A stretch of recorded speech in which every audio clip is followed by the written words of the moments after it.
त्याला फोन करा वंदे.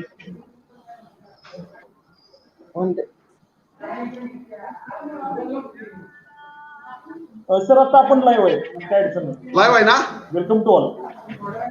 Okay. Yes, it is live.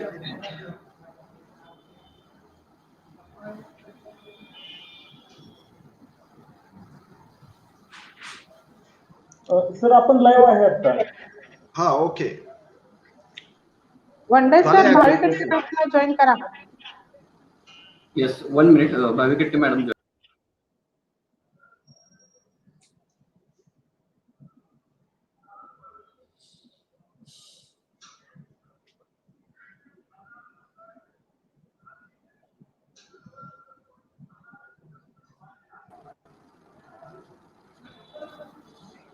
Vande sir भाविकट्टे madam join झाल्या? Yes, done. Okay. सुरू करू का sir? Yes, sir. Okay okay. क्रमांक सुरू करूया आपण. हो अगदी अगदी. हा सर हा. Good morning, one and all. I, Miss Bharati Bhavikatti, feel privileged to welcome you all to the third national conference on recent trends in pure and applied sciences, organized by Bharati Vidyapeeth, Dr. Patangrao Kadam Mahavidyalaya, Sangli.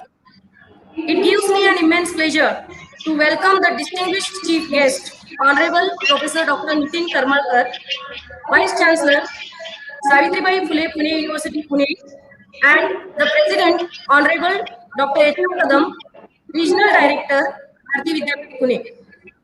It is a pleasure indeed to welcome Honorable Dr. D.G. Kansesar, Organizing Chairman of this conference and MC member of Shivaji University, Kolhapur. I am also happy to welcome the esteemed resource persons and chairpersons of the technical sessions, Honorable Dr. V.S. Manne, Dr. Bhalchandra Kakade, Dr. V.I. Kalmadi, and Dr. S.S. Latte. With equal happiness, I welcome Dr. P.M. Patil, Convener, IQAC Coordinator, Dr. A.R. Suple, Secretary, Dr. B.B. Avade, Treasurer, Mr. C.A. Shete, and Technical Expert, Mr. Amol Vande. I am glad to welcome all the learned participants and dear students. I wish that today we will have a knowledge feast in this event. With this, now, may I invite Dr. Prabha Patil, Convener of this conference, to give the foreword and to welcome you all once again in the capacity of the convener. Dr. Mrs. Prabha Patil.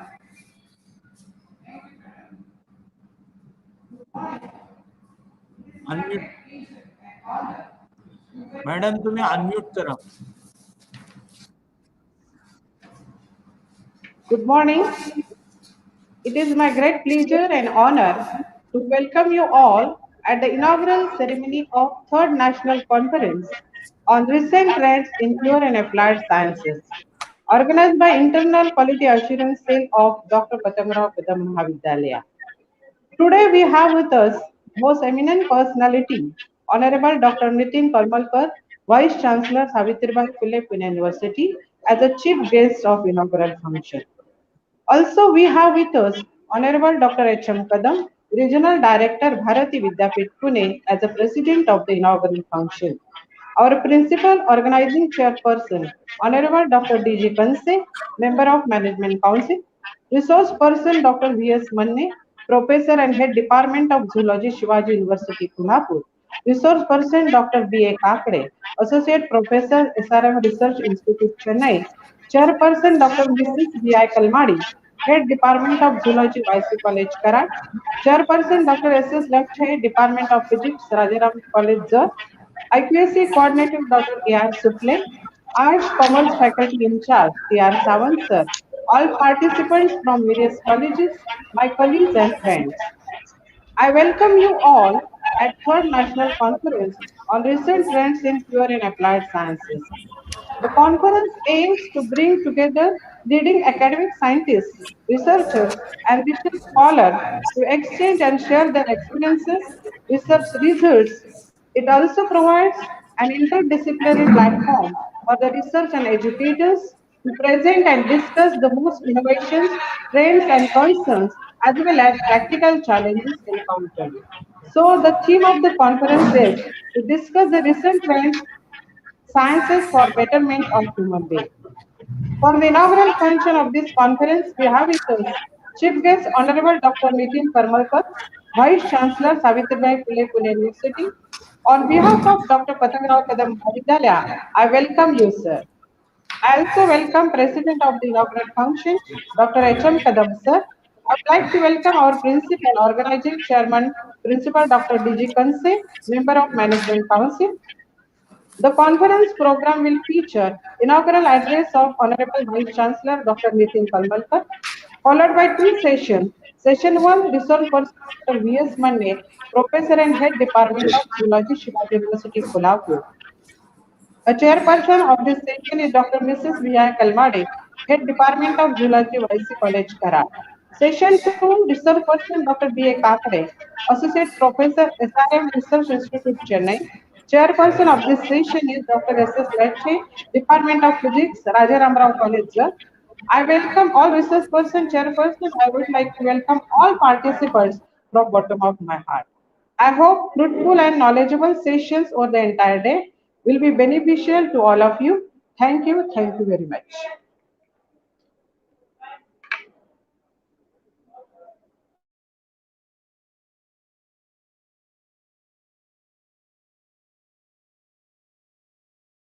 Mute करा.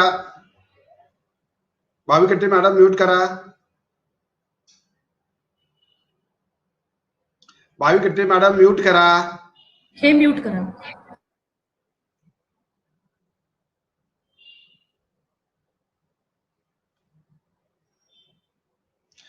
भाविकट्टी madam mute करा. Sir, they are already muted.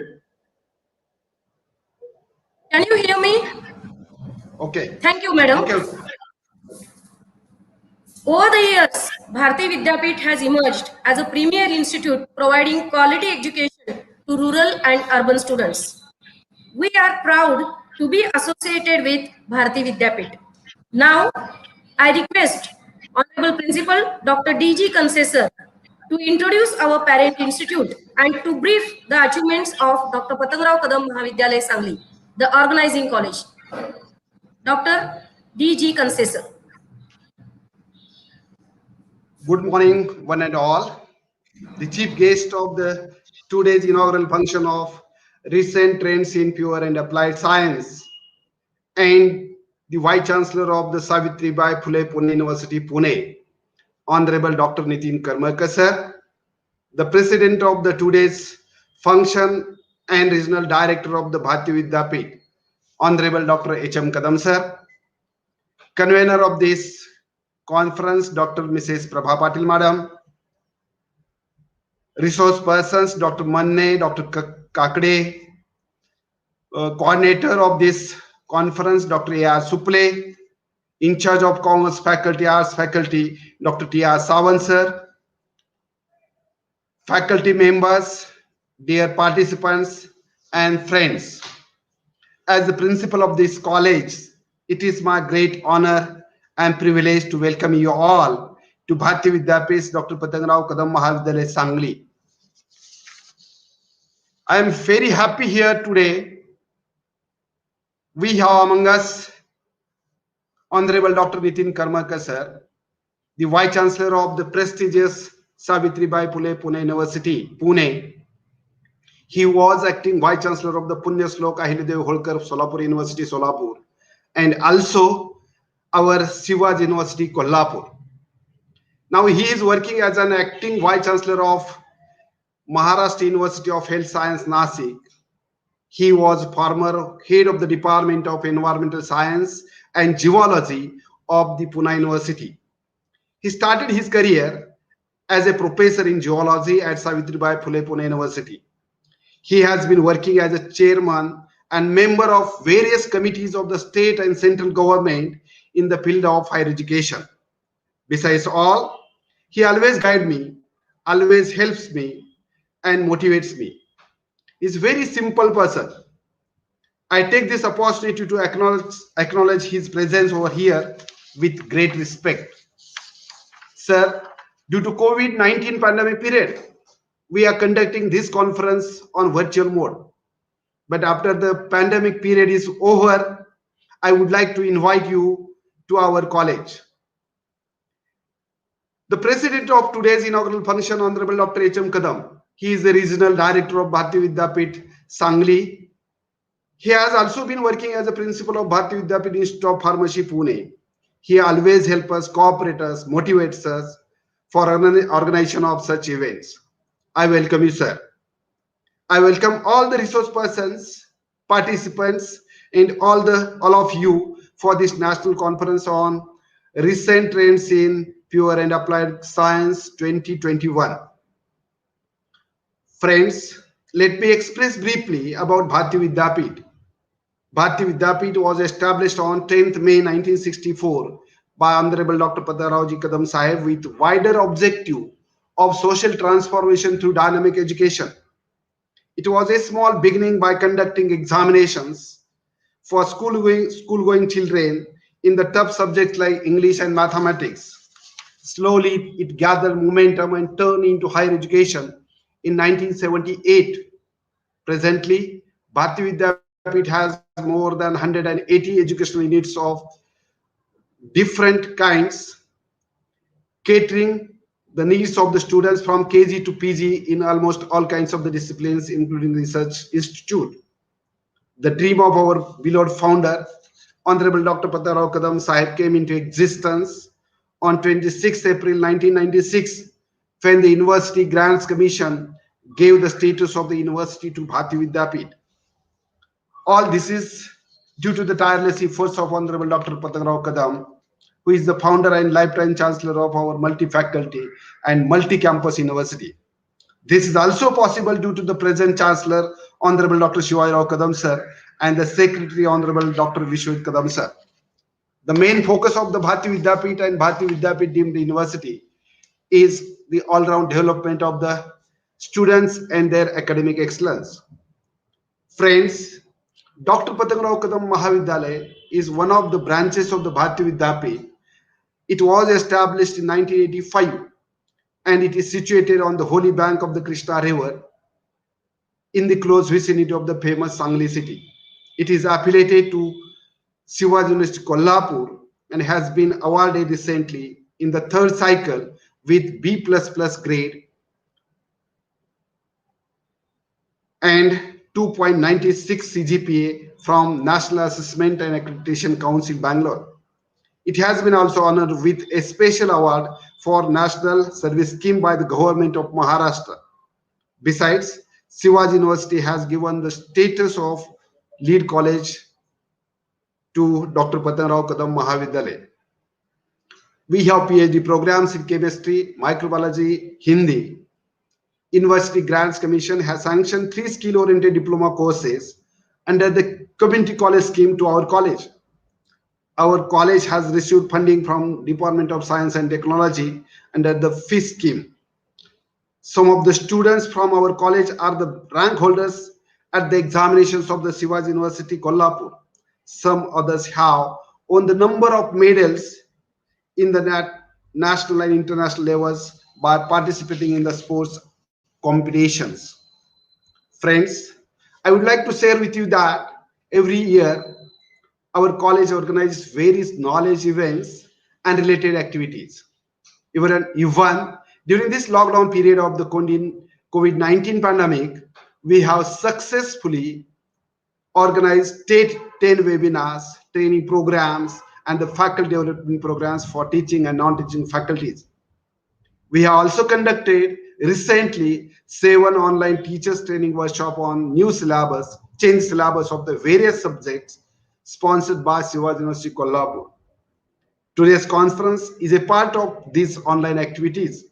I hope this conference will provide a platform for the discussion of the recent trends in pure and applied science. I wish a grand success for the same.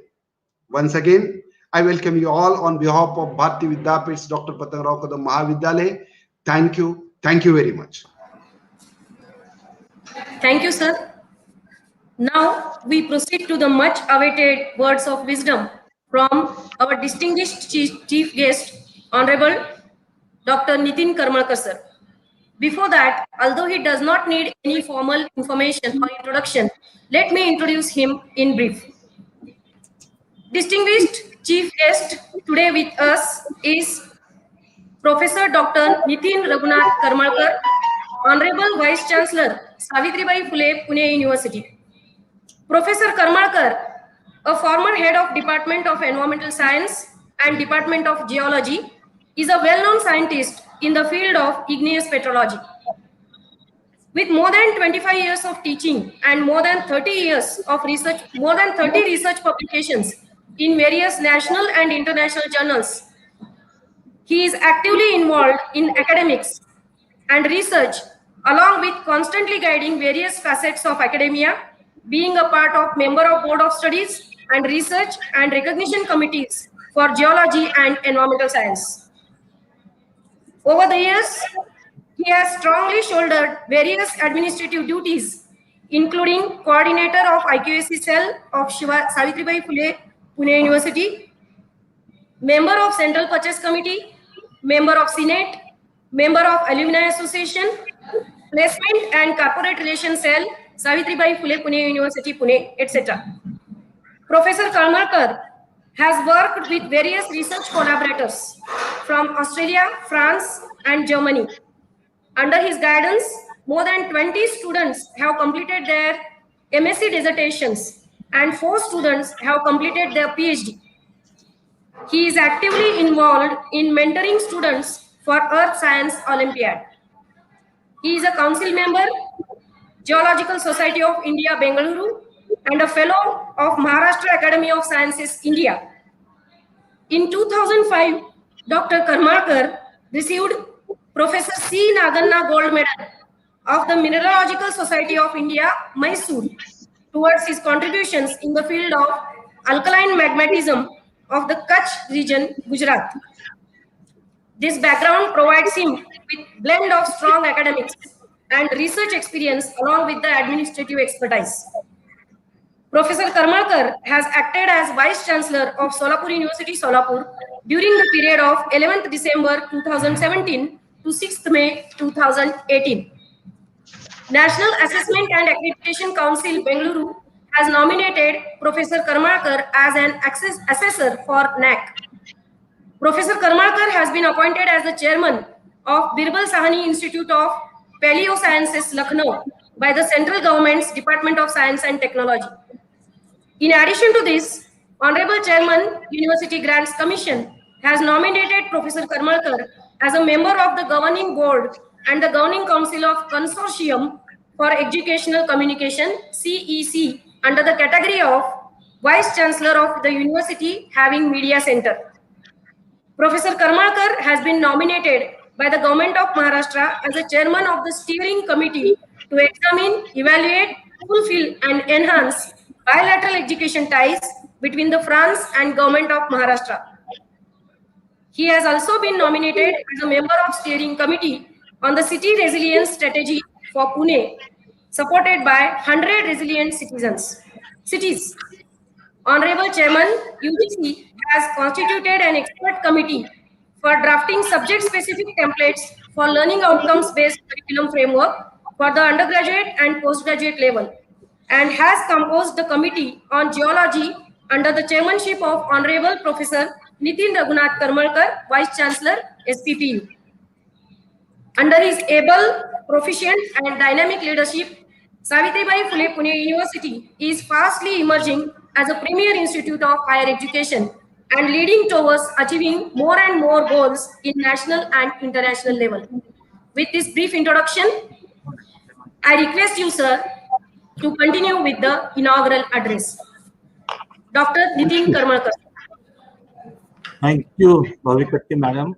It's indeed a pleasure and very good morning to all.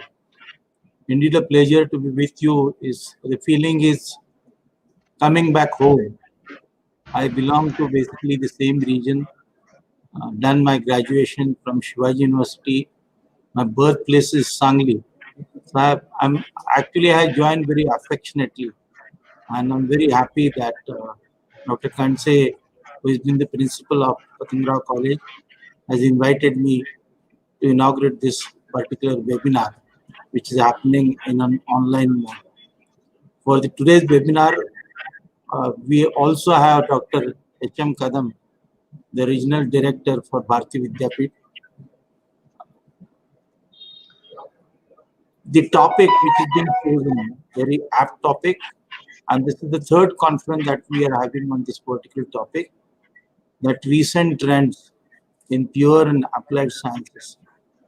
Friends, we have learned during last 1 year, we've been passing through a very emergency kind of a situation, and the kind of basically pandemic, one particular small sort of a virus to a great extent has taken us completely, I would say, we were not prepared basically.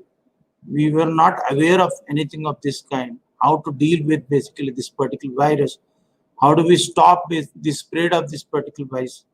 And therefore the lockdown. So, and because of which every sphere of life, whether it is education, whether it is industry, whether it is academics, whether it is transport, everything virtually came to standstill. And therefore, basically, rather than considering this as a threat, we actually have chosen this as an opportunity to learn something. And in fact, the present webinar, which is happening in an online mode, the technique which we were just talking about, we were not aware of, and now we actually have become very conversant with both online education and online teaching as such. So this is basically the development that has happened in technology, and we must remain updated with it. And then from this very technology, now we will be able to understand what are the shortfalls in this technology, how do we cope up, how do we improve upon this. This becomes the research statement as such, and on which we all would work.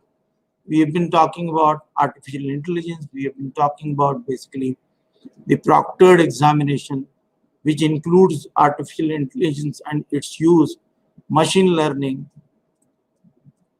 quantum computing, cloud computing, so many new things as such, the blockchain technology.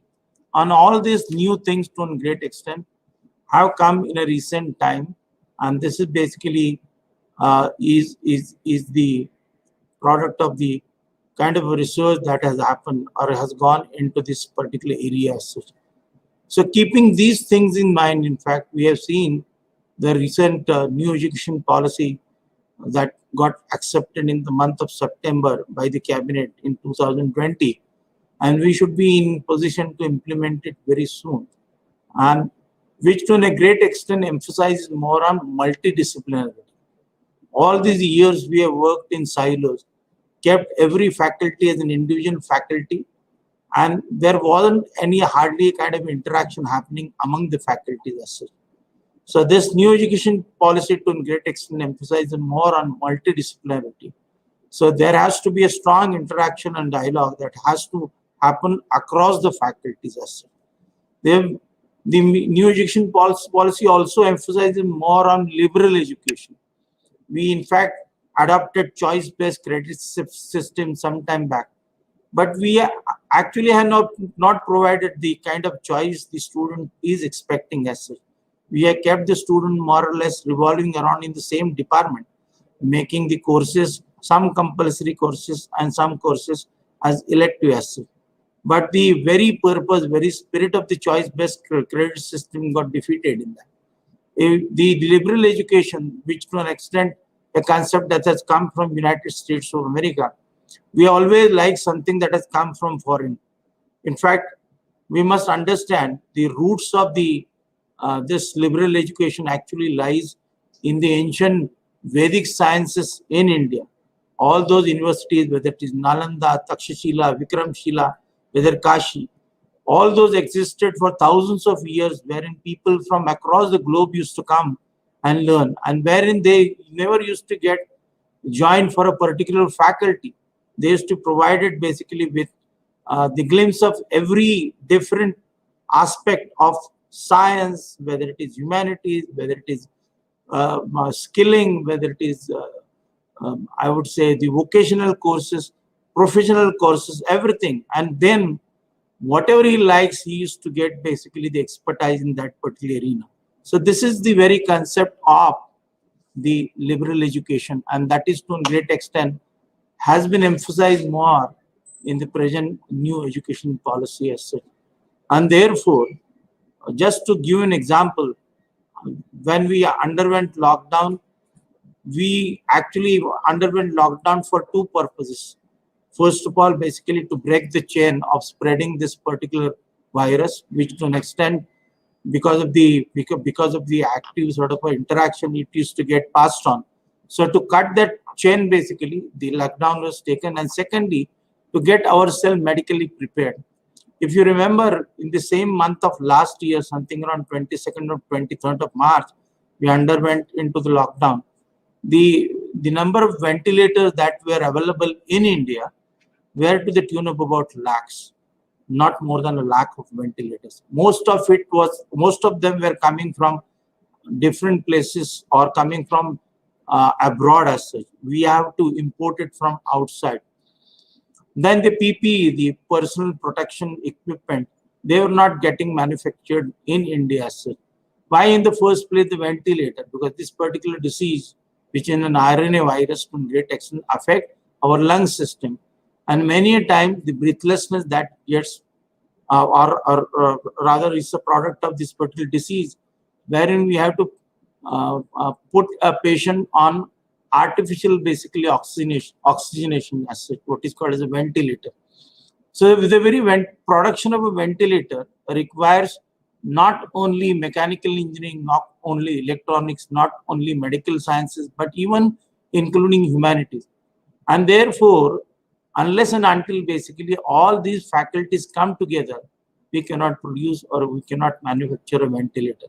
In fact, I have gone through this particular process during this pandemic, the very second month of the pandemic. One of my students came forward and he said that I'm willing to prepare or construct basically a ventilator. And while despite the fact I'm a geology student, when I was roaming around with him, taking permissions from different sort of stakeholders, including medical fraternity, including engineering faculty, because wherein how much amount of actually oxygen should get in, what should be the volume of it, what should be the pumping speed. Then the electronics was equally important part of this instrumentation. The mechanical engineering was important part of this particular construction. At the same time, basically, the advices from the medical fraternity, the volume, the pressure with which the oxygen must go. So unless and until basically we work together, we will not be able to do something of this kind. And that is what is been to a great extent emphasized more in the new education policy, the multidisciplinarity, irrespective of basically the different faculties. In fact, there has to be a dialogue that is happening, and that to a great extent would create a wonderful sort of a ecosystem, resource system, wherein we would be able to resolve many of our day-to-day problems by coming together, finding an answer, putting our efforts. Scientists basically coming from science arena would be putting their scientific thing. To implement it, you require basically the policy decisions and other things where humanities perhaps would play an important role.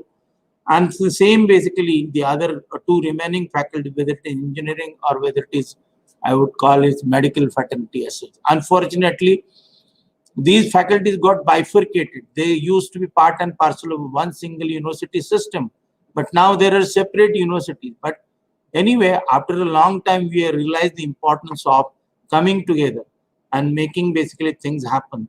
And that is what you would be learning during the day-long webinar that has happened, that has been organized under the able leadership of Dr. Kansir sir, Patil madam, and Vankatti madam, and the leader, basically the regional director, Kadam sir. All of you, to a great extent, have chosen a very apt topic, wherein we would not be just talking about the recent trends. What are going to be the next trends? What changes that are happening as such? We must get updated with that.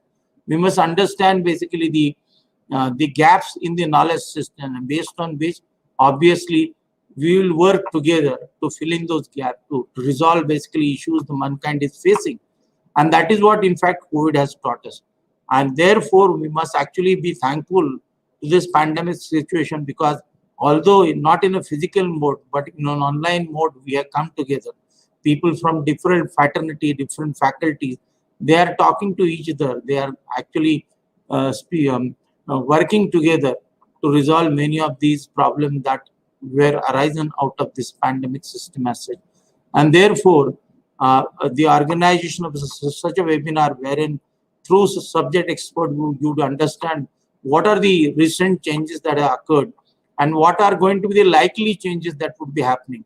Not necessarily only in applied science. Applied science is basically the science which get applied to resolve various different issues. But for that, understanding of the basic science is also equally important. Unless and until basically someone actually works on formulation of molecule, which is required basically in our drug system, which is a basic work, and then the adoption of it for the application purpose to actually deal with a particular disease, that becomes an applied part. So something of this kind that is required. So there has to be a constant sort of engagement and a dialogue happening between the basic science as well as the applied sciences. And therefore, this particular topic which is chosen today, I'm pretty sure the expertise, I understand, who have come from far distant places, and because of the online mode, many times it is otherwise physically coming and spending a day becomes very difficult for a person who is actually engaged with the research activity. But the online mode, to a great extent, comfortably sitting at his own place, he can have a dialogue with you. And that is what basically is the good part of this particular system as such. We ourselves have conducted online examination. You yourself must have done it. And during the last examination, I happened to be actually with the Shivaji University undertaking the responsibility in the capacity of acting Vice Chancellor. And I know the kind of effort your own principal has put in as a management council member. In fact, the entire responsibility to a great extent was entrusted upon Dr. Kanse sir. He was the person who was chairing the entire team, who to an extent greatly worked on this online basically examination system. And from that we have learned many lessons. How do we keep basically the sanctity intact of this particular examination? How do we make use of the proctoring? So these are the new areas to a great extent we must understand, and we must work in these areas. And therefore, once again, I congratulate every one of you, Dr. Kanse sir, whether it's Kadam sir, whether it's Patil madam, every one of you to a great extent who have greatly come forward in making this particular platform available to share the knowledge that is available both in basic science, in applied science, and to a great extent the student who would be the participants in this particular seminar would get plenty good of knowledge during this particular webinar activity. So I will stop here. Once again, I wish every one of you a very fruitful sort of a webinar, a brainstorming kind of a activity during this webinar. And I'm certain that you would carry back home a baggage of new questions, baggage of new problems on which perhaps you would start working more and more and would get more interested into it. With this, I once again thank every one of you. Thank you so very much.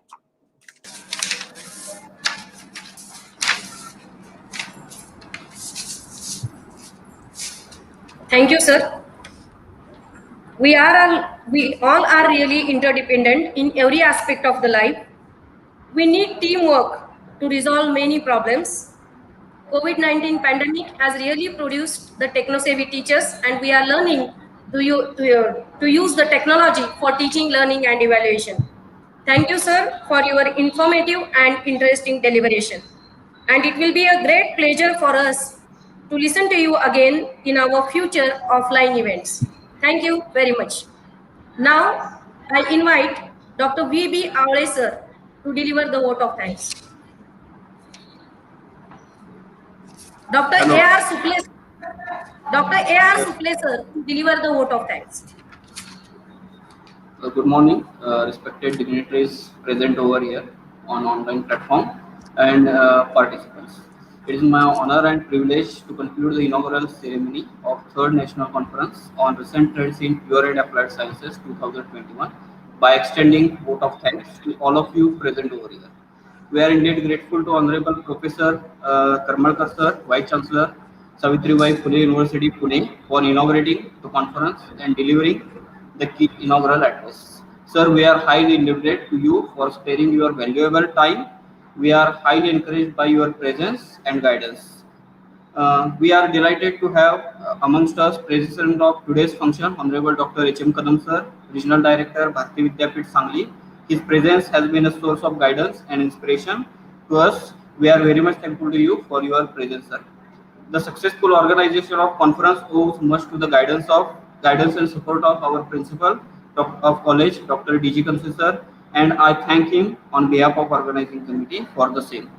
I am also thankful to convener of this conference, Dr. Mrs. P.M. Patil Madam, Secretary, Dr. Vidyapeeth sir, Treasurer, C.A. Shetty sir, and other entire team for organization of this activity. I am also thankful to all the participants who have joined with us on and watching this live on YouTube.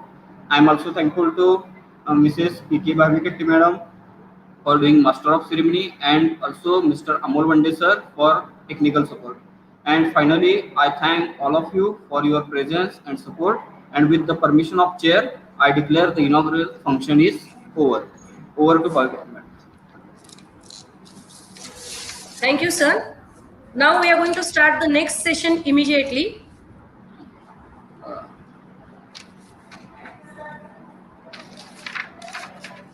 Thank you, sir. Thank you, Dr. Karmakar, sir. Thank you. Thank you, sir. In a few minutes, we will start the next session.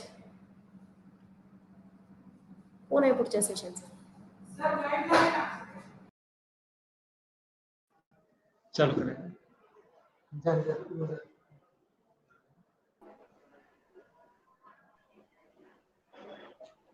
Hello, madam चालू करायचं काय?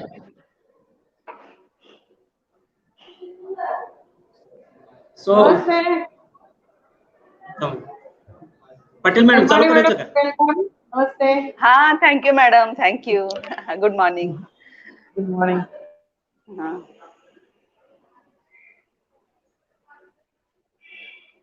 होते.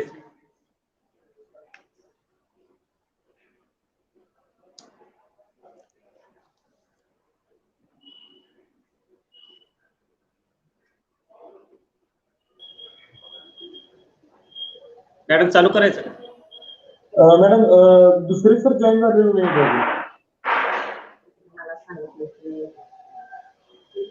त्यांना माहित नाही कोणाला join होतो म्हणून सांगितले मला फोन केला.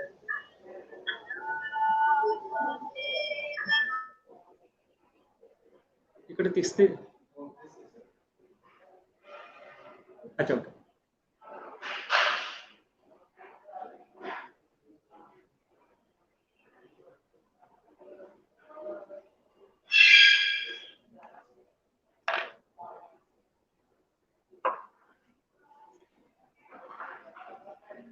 मी बोललेला आवाज येतो.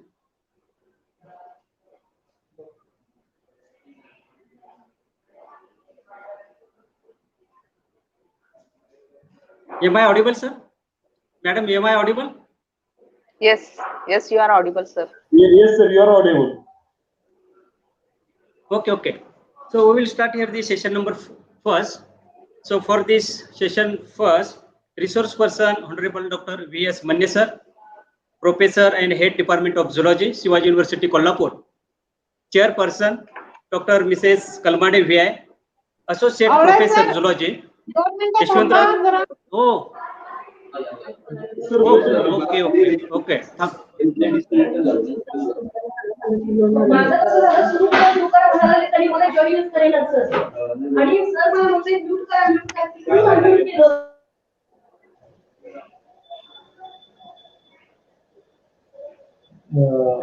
महाविद्यालय मॅडम प्रॉपर्टी म्हणून इकडे नसते.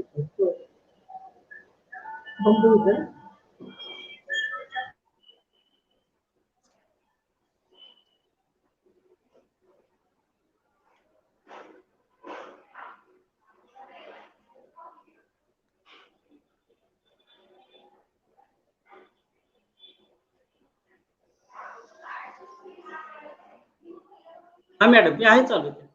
हा हा अच्छा, हा हा चालेल चालेल चालेल, okay okay okay.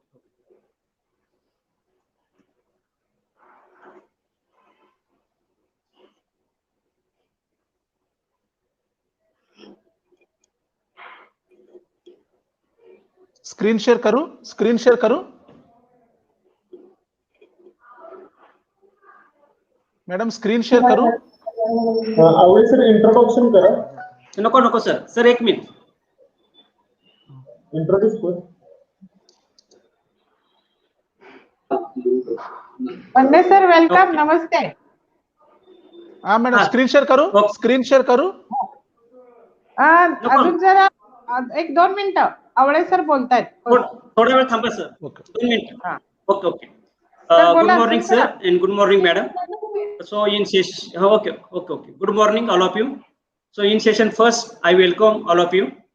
So research person for session first, Honorable Dr. V.S. Manne sir, Professor and Head Department of Zoology, Shivaji University, Kolhapur. Chairperson for this session, Dr. Mrs. Kalmade V.I., Associate Professor Zoology, Yashwantrao Chavan College of Science, Karad. So, Madam have the teaching experience 30 years. Achievements: achieved 5th rank in MSc all over Shivaji University, Kolhapur. Gold medal and Senior Scientist Award for Best Paper Presentation. International conference organized by Zoology Department, Bangalore University. Silver medal for Best Paper Presentation in the international conference organized by Sudhir आ रहे हो sir? Institute of Ecology and Environmental Science, Kolkata. Best Paper Presentation Award World Congress organized by School of Biotechnology, Devi Ayala University, Indore. Published 2 books on prostate in aging and study of mycopolysaccharides in prostate. Recognition as PhD guide, 2 students enrolled. Life member of Society of Science and Environment. Research paper published in International Conference 12, National Conference 8. Attended 49 national conferences and workshops. Worked as a resource person in workshops on syllabus. Judged at scientific presentation Avishkar at Government Engineering College, Karad. Delivered a number of guest lectures on genetics. Worked as coordinator of 5-day DST, New Delhi. Worked as editor of proceeding of National Conference on the recent trends in life science. Worked as examiner in DST Inspire Science exhibition. Worked as mentor. Teacher fellowship for 2 years for PhD. Madam also have the extension activities. Have the LMC member, Prevention of Sexual Harassment Committee, member of Standing Committee, worked as chairman of Youth Festival Organizing Committee, also coordinator of Eagle Nature Club working for awareness about environment. So with this, I conclude the biodata. I request to Honorable Ma'am, please share this session. So I hand over the mic to the ma'am. Please, ma'am. Thank you very much, sir.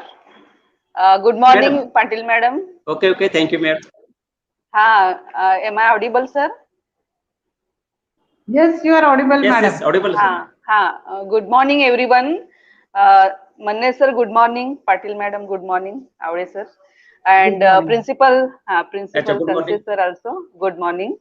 I first of all congratulate the team of Patangrao Kadam Mahavidyalaya Sangli for organizing this national conference on recent trends in pure and applied sciences. The efforts of all of you, they are very appreciable because such activities inspire the budding scientists and the new students, new generation. That's why I congratulate all of you. Now in this session, Dr. V.S. Manne sir, Professor and Head of Zoology Department, Shivaji University, Kolhapur, is going to say his words of wisdom. I am very happy to chair this session. It is my privilege to chair this session. In brief, I will introduce Dr. Manne sir. Actually, everyone knows him very well. His educational qualification is MSc PhD. His teaching and research experience is 32 years. About 15 research projects he have completed. The amount goes up to 5 crores. His research area is integrated pest management, biological control, sericulture, and transfer of technology. Under his able guidance, 2 students have been awarded PhD degree and still 6 students are working for PhD degree under his able guidance. He has published about 110 research papers plus 10 technical bulletins, and he has been also awarded for best paper presentation. About 5 such awards he has received. So I hand over with this brief introduction the mic to the guest, Dr. V.S. Manne sir. Thank you very much.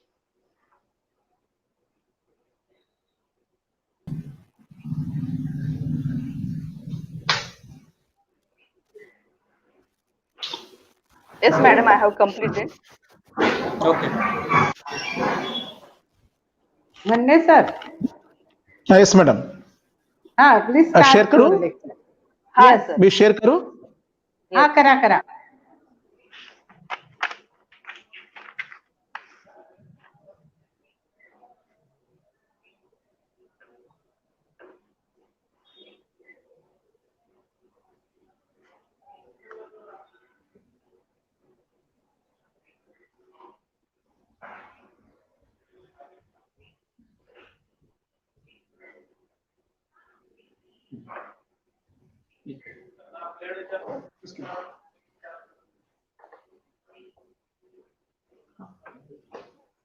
ये ना.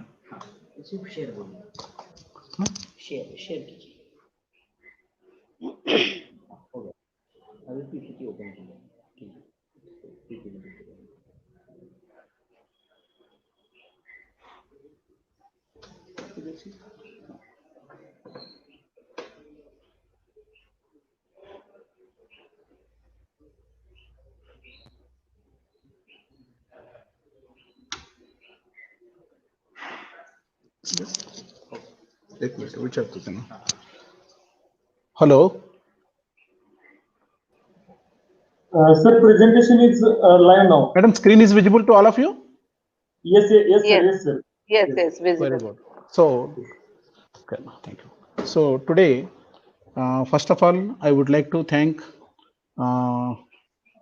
Dr. Prabha Patil Madam, Head of the Department, Dr. Patangrao Kadam, Sangli Mahavidyalaya, and the Principal Concessor for his love and affection, and all faculty members of Zoology Department and faculty members of this college and the organizers of today's seminar, national seminar about the recent trends in zoology and applied zoology.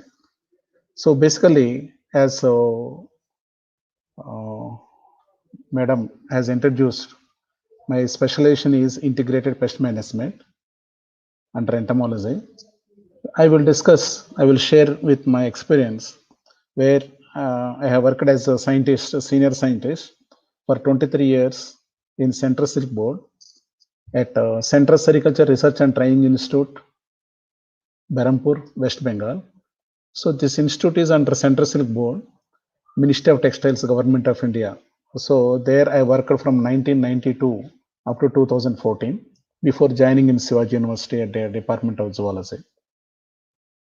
So today's topic comes under applied zoology. So entomology, all of you know, is a part of zoology.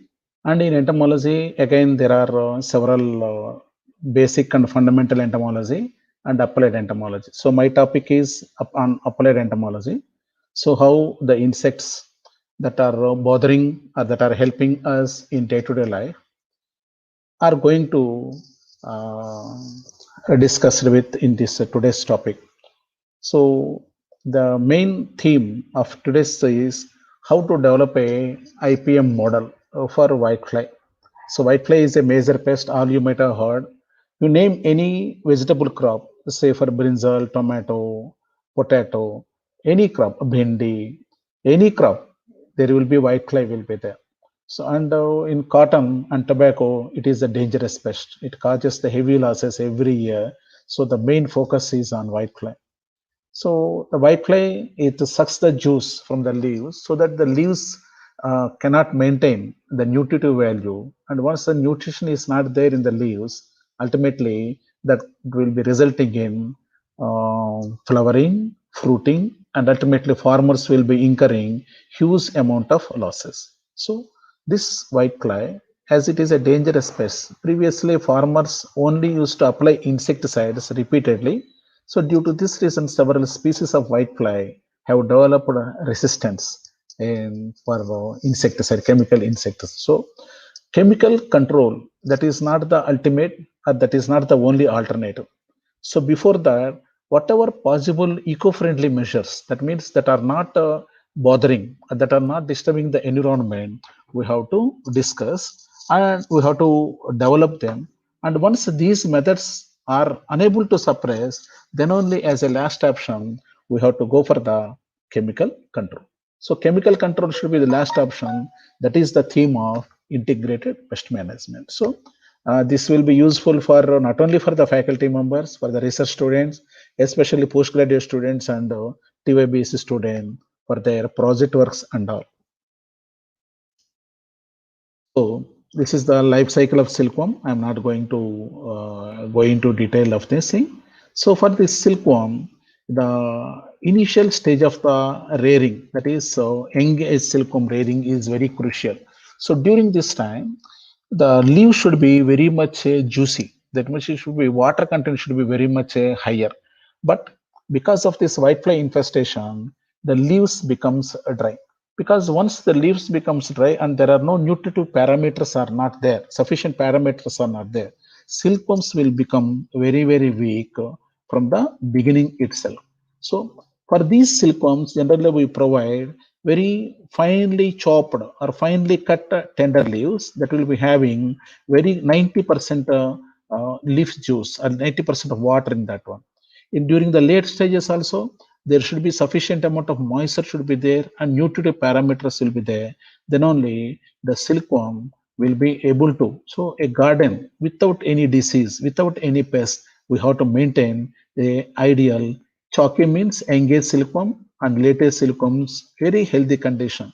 So to get a silkworm crop in a very successful way or very quantitative way, we require very well maintained, disease free, pest free the mulberry leaves. Then only the silkworm will grow up to a maximum weight of 2.5 to 3 grams per silkworm, and then it will be able to spin a thread, a unbreakable thread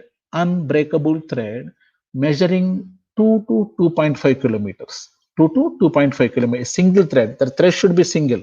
If it is cut into fragments, then that silk is not a good quality. So a good quality silk must contain a length of unbreakable, undivided filament of 2 kilometers to 2.5 kilometers. Then only we can call that the silk yarn as a qualitative yarn. So once we grow this silkworm, after 25 days to 28 days of feeding on mulberry leaves, they spun the cocoon. Once they spun the cocoons, then the cocoons will be harvested from the spinning trays, and then farmers will be taking these cocoons to Ramnagaram or various cocoon markets that are spread all over India. And once these are spread, they will put into the boiling water by the reelers. Then the silk yarn will come out, and the silk yarn will be taken into the various automated machines. And finally, the silk thread and the silk yarn will be given to weavers from where the dress materials, especially the silk saris like Paithani in Maharashtra, and Mysore silk and Kanchipuram silk in Tamil Nadu, and Banarasi silk in Uttar Pradesh, that is Varanasi. These are all famous for this. Ultimately, this is the what you call elementary material. This is the basic material that is required for all these fabrics. Now, there are various pests are there that will be bothering the mulberry. There's a thrips, Bihar hairy caterpillar, and mealybug. But the most dangerous one is whitefly. So these whiteflies, what happens? They remain on the top of lower side of the top leaves, and they suck by in between the two venal portions. They inject their mouth parts and suck the juice. So due to this reason, when we observe the microscope under microscope, when we observe the whitefly under the microscope, they look like this. So what happens when a whitefly attacks or feeds on the mulberry plant? What happens? The tender leaves, they will be losing their water content, moisture content will be reduced. Due to that reason, the leaves will turn into yellow initially, then to the brown color, and several streaks or several lines will appear on these leaves. This is for the top leaves. In the middle position leaves, due to the continuous sucking of the juice by the adult whiteflies and nymphal stages, the leaves will become curled. The leaves will become curled. So finally, the nymphal stages, this is the larval stages of the whitefly, they will excrete honeydew that get deposited on the top leaf, on the top portion of the leaf, which acts as a medium for the growth of fungus, sooty mold fungus. So once the sooty mold fungus is covering the upper surface of the leaf, so the sun rays cannot reach up to the chloroplast or the chlorophyll. Due to that reason, the photosynthetic activity will get affected. So once the photosynthetic activity is getting affected, that leaf will be not be having sufficient amount of nutrition. If these undernourished leaves are fed to silkworm for as a feed, the silkworm will become weak, or it won't accept this kind of leaves for the food material. So why we have to go for the integrated pest? Simply whenever whiteflies are appearing, we can simply apply some chemical insecticide and we can reduce the whitefly population. What is the need of IPM or integrated pest management? Why we should go when we are having ready-made available chemicals? Just purchase them, mix them with water, and we can make it. So due to this reason, what will happen? A chemical pesticide when we are applying during a crop period, we have to apply after every 15 days. After every 15 days, or after 20 days, we have to go and apply insecticides. All of you, for information, I'm telling, we are like brinjal very well. We are like brinjal very well. So this brinjal, the farmers who are rearing, on every alternative day, they spray insecticides. On every alternative day. Because otherwise, this brinjal fruit is infested by the brinjal stem and fruit borer. So once that borer is infesting, then a black hole will be developing on the brinjal fruit. Once there is a black hole, we won't purchase that brinjal. So farmer, what he will do? He will be continuously applying the insecticide. Even one day before, at the day he is harvesting, the evening he is harvesting the brinjal, he will apply chemicals, and that day evening or the next morning he will be harvesting it. So that's why we all are advised, whenever we cut the vegetables, at least the vegetables like brinjal have to be soaked in water. After cutting, we have to soak them in water at least for a period of 2 years, 2 hours. They have to be soaked in the water.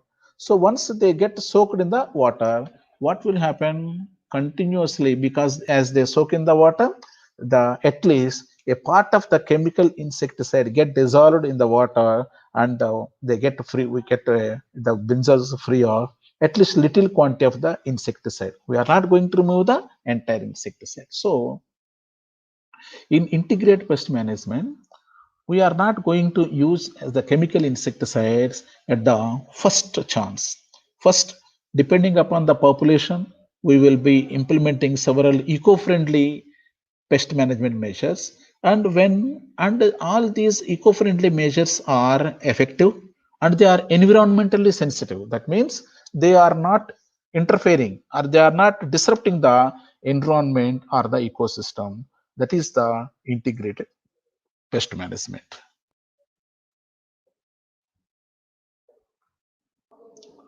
So in the integrated pest management, there are several steps are there. First, we have to inspect what is the pest and what is the level of the pest. And then we have to identify what is that particular pest. Then we have to monitor. That means what is their population?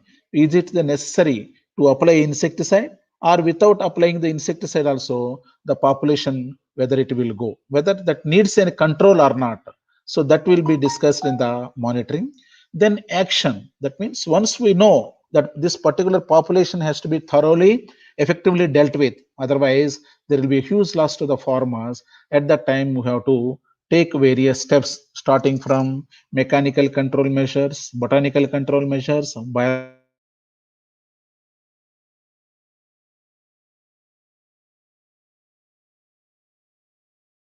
control measures, chemical control measures, and lastly, after that,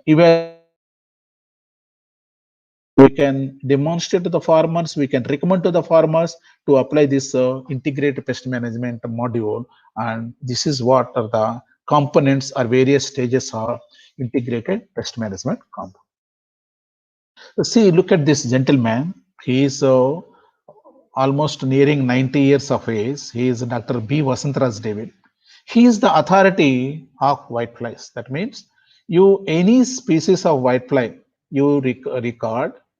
If you send to him, he will identify. He is nearing 90 years but still active. Once you send the specimens, within 24 hours, you will get a mail with the identification. So, dear colleagues, nowadays, the taxonomy is the portion where it is of highly in demand. The taxonomies are very less nowadays, especially insect taxonomies. And in insects, as you know, there is a huge number of groups, almost 33 to 34 orders are there, various families. So people will spend their entire life by dealing with one subfamily or one family. So there is huge depth, huge deficit of the taxonomies today, and this present two species of whitefly have been identified by Dr. B. Vasantraj Devi. He is the presently president Sun Agro Biotech Research Center in Chennai, and he is the fellow of Royal Entomological Society, London. So he is the person who has identified this particular species. So as it is a new one on mulberry, so we have published this data. So there is a ample scope, or the huge scope is there to the people who will be working on this entomology, because most of the things are unrecorded or they have not been reported. So whoever will be working continuously for 2 to 3 years, that definitely they will be coming across a new record or a new discovery, or sometimes if their luck permits, they may record a new species also. So let me clarify.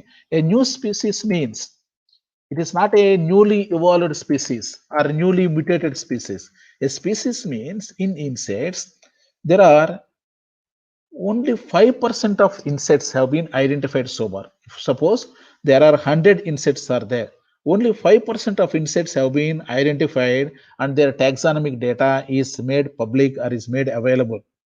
95% of insects are yet to be explored, are yet to be studied, yet to be identified. So that is the potential the insect taxonomy is offering. So if any person who is interested in entomology, if they work at least 3 years, they can do wonders and excellent contributions they will be coming out with. Then our first we have inspected, that is whitefly. Then we have identified it. Now we have to go for the monitoring. That means what is the level of this infestation? Whether this infestation is sufficient or this infestation is having a,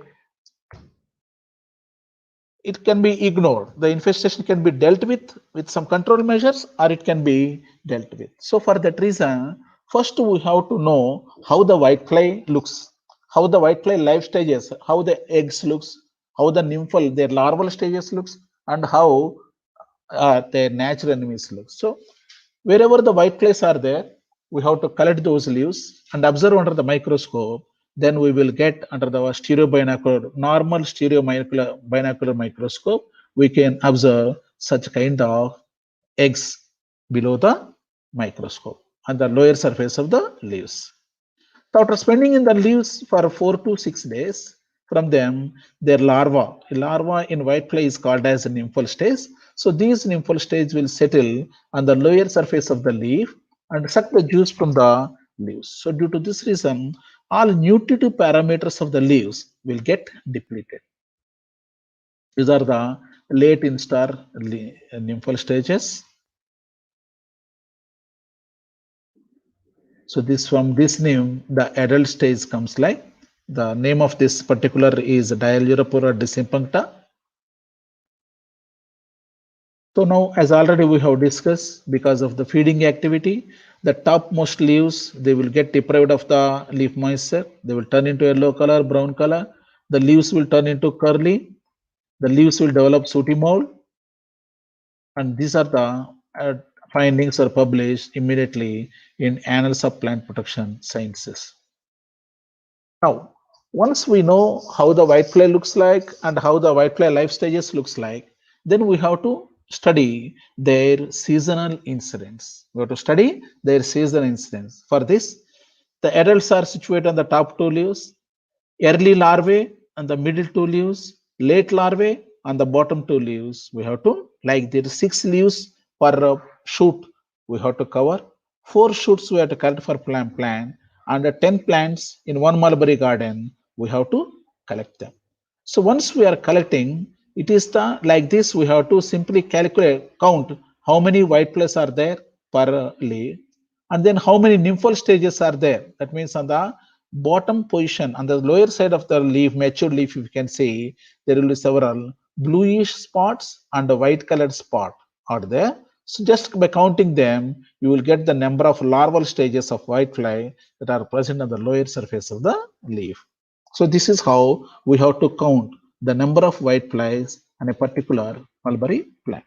Then the area, suppose if you are collecting the these whiteflies, generally the mostly the vegetables in Sangli district, I think are grown in Islampur and Palus area. So the area from where you are collecting, that site, you have to collect the maximum temperature, maximum relative humidity, minimum relative humidity, rainfall. And this seasonal incidence study, we have to do minimum for a period of 3 years. We have to do a period of 3 years and a fixed plot, in a single fixed plot.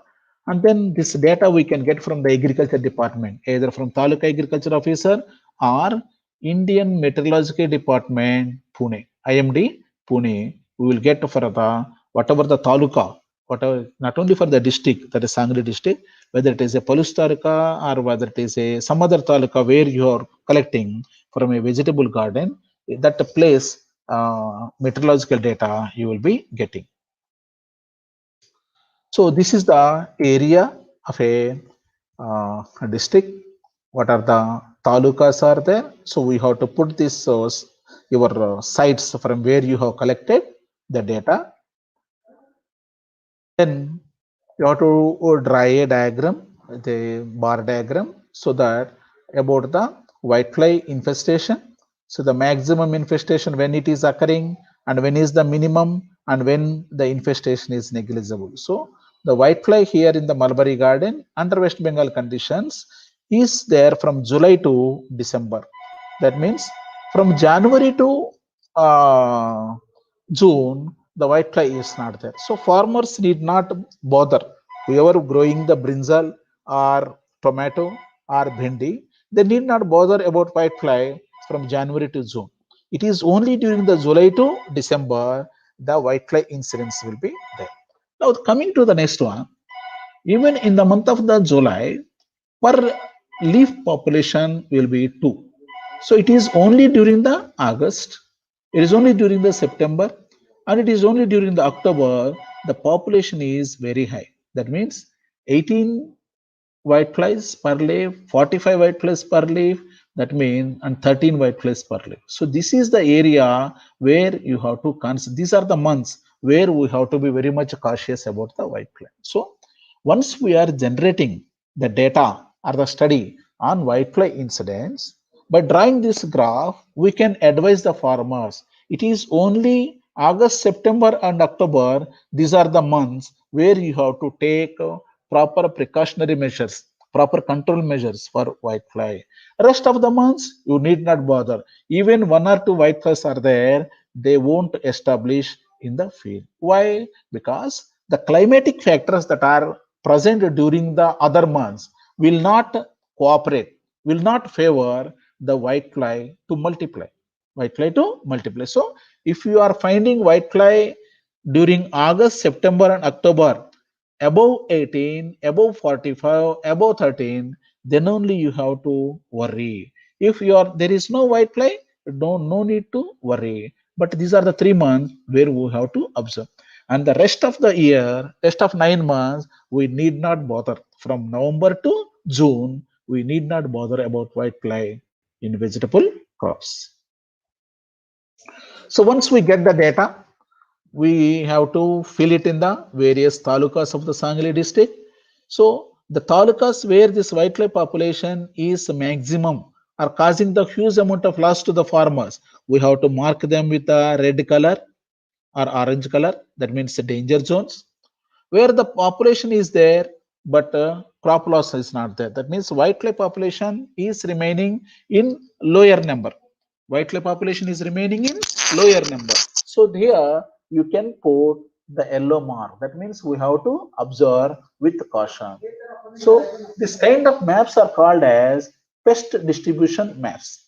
So once this kind of maps are supplied to extension officer or the taluka agriculture officer or to the farmers, they will be able to know whether their taluka or their area is getting affected by this whitefly. So this kind of maps are called as pest distribution maps.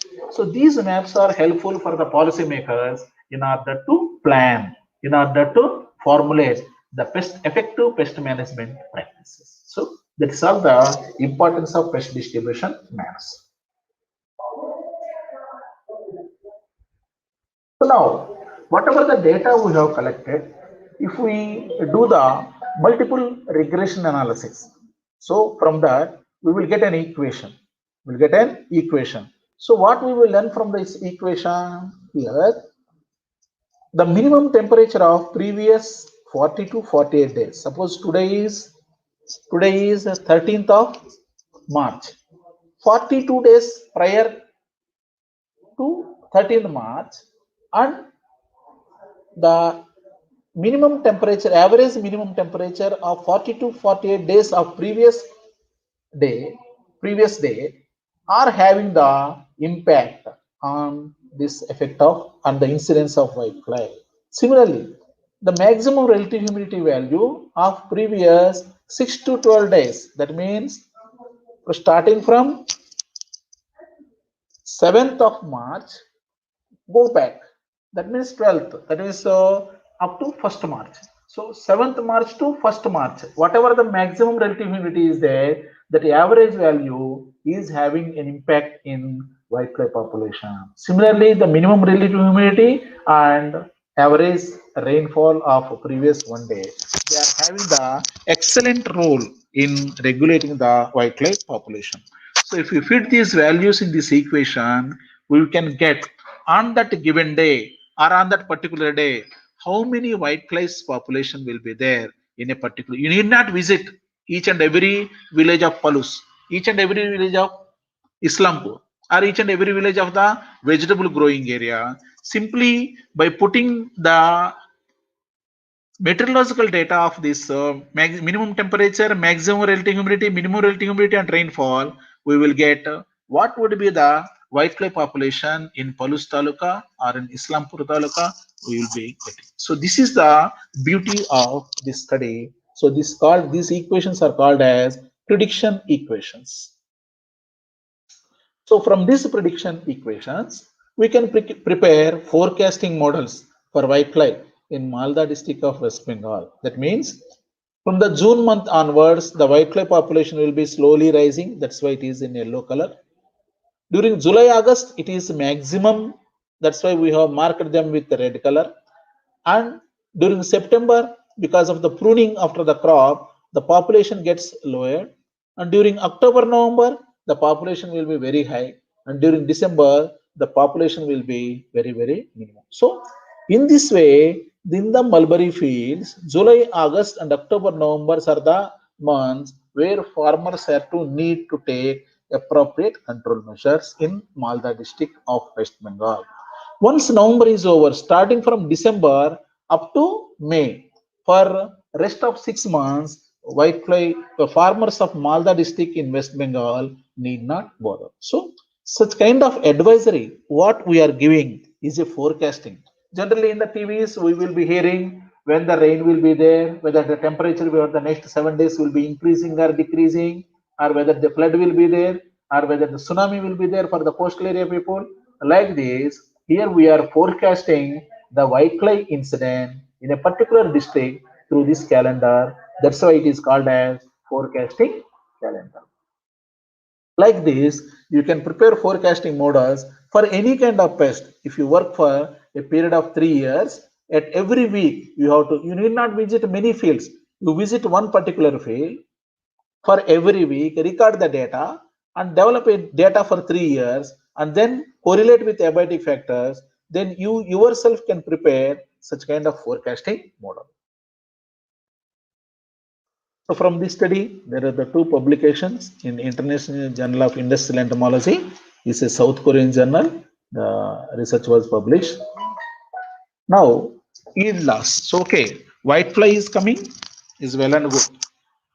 How much loss it is causing to our particular field? So, we have to assess one. So, for assessing this one, what we have to take? We have to take the 2 mulberry fields belonging to 2 different farmers.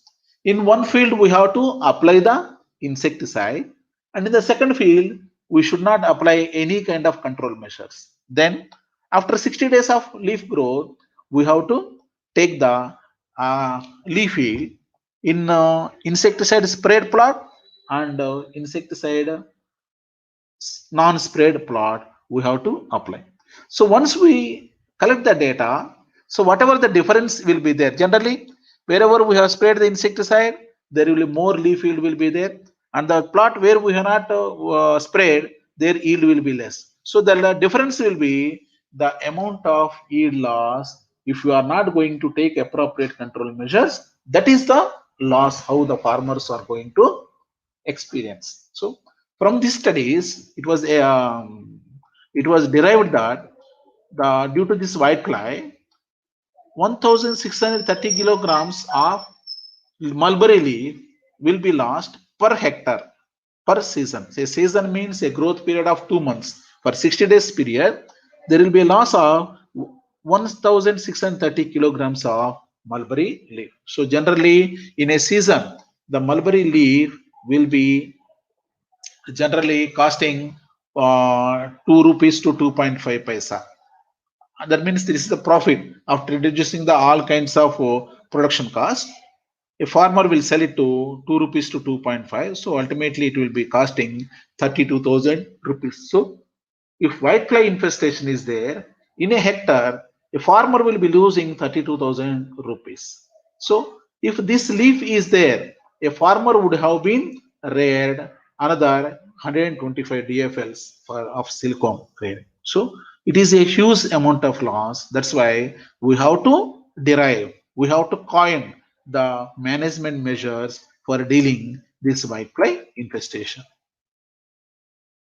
Then assessment of economic threshold level. Economic threshold level means minimum what is that population of whitefly when it appears on the plant. The farmer have to go for application of control measures. Suppose if there are 2 whiteflies are there, 3 whiteflies are there in the entire plant, there is no need to apply any insecticide or there is no need to apply any kind of control measure.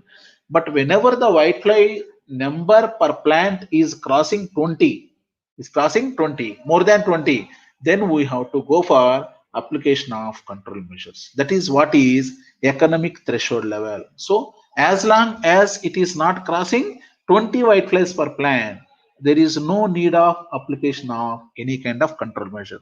So if we are pinpointing this level of infestation where the whitefly beyond that level is going to cause excessive damage. So if that level we are communicating to the farmer will be saving his money. Suppose if there are 4 or 5 whiteflies are there or 10 whiteflies are there, then there is no need for any insecticide or any control measure. So this will save the money for the farmer. You may ask, today they are 10 are there. Within 1 week they may go for 20. Suppose if we apply the control measure when the population is 10, then we can successfully control the pest population. But what will happen? Once the population is 10, then sudden rains are there. So what will happen? All these whiteflies will get washed out. All these whiteflies will get washed out. So then for the next of the crop period, there won't be any whitefly at all. So we have to wait. We have to observe keenly about the building up of whitefly population. Whenever the number is crossing more than 20, at that point only we have to intervene. Then only we have to start to act, or we have to advise to the farmer, now this is the time you have to take some control measure. Otherwise, after 60 days, you are going to experience huge amount of loss. After 40 days, you are going to experience huge amount of loss. So that is the period, or that is the level is called as economic threshold level. So this is the level beyond which a farmer has to take care of this whitefly. He should not neglect the whitefly incidence. So from the experiments conducted, it was derived 20 whiteflies per plant. This is the economic threshold level. Beyond this level, a farmer has to apply control measures. If he apply control measures below 20, what will happen? The farmer will be at loss. The farmer will be at loss. So he has to wait the population to build up more than 20. Then a farmer can go for the application of control measures. So now we have inspected, we found it as a whitefly by identifying it. Then we have monitored. That means what are the seasons, what are the months in a calendar year the whitefly infestation will be there, how much loss they are causing, and what is the level of this whitefly infestation where we have to take proper control measures. Now it is the time for action. That means measures we have to take for whitefly management. So now we all of you know, in a forest, as long as the pests, suppose the deers are there, buffaloes are there, so whatever they will be doing, they will be grazing all the forest plants. They will be grazing the forest herbs. So that means if we consider them as the pests, the predator or the biological control for these deers and cows and all will be a tiger, a leopard, a lion. So like this, for whitefly, when they are causing the huge amount of damage and when their level will be increasing, there are certain insects which will be coming and feeding on these whitefly and killing them. They will be directly feeding on the whitefly and reducing their population. So that is what is biological control. Here you see, this is a beetle. This is called as the ladybird beetle. So these ladybird beetles, they directly feed on the larval stages of whitefly, the nymphal stages of the whitefly. They will feed and they will reduces the whitefly population. So it is not only the adult beetles, even their larval stages, even the larval stages of beetles also, they will directly feed on the larval stages of whitefly and reduces their population. So here also there is another ladybird beetle that is feeding on the larval stages of the whitefly. So all these are, there is a huge number of beetles are there. They will be able to feed on whitefly and reduce their population. Then we are having some lacewings. See, this common name of this predator is green lacewing. You see how beautiful its wings are, how transparent its wings are.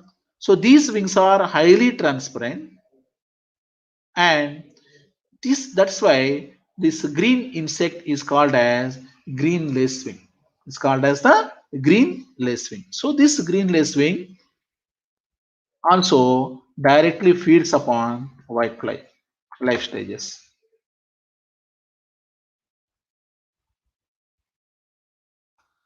This is the larval adult as well as the larval stages of this green lacewing. They will directly feed on whitefly infestation.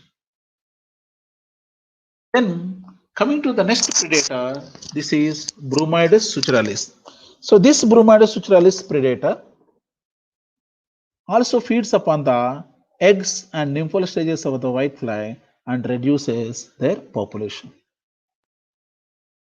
These are the life stages of a predator: its eggs, larva, and pupal stage.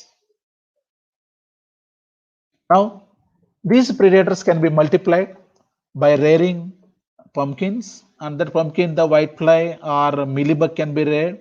Once they are covered, we can release them in the cages. So by feeding them, they will multiply. So these are the rearing cages where we can be keeping the pumpkin that is covered with the mealybug population or the whitefly population.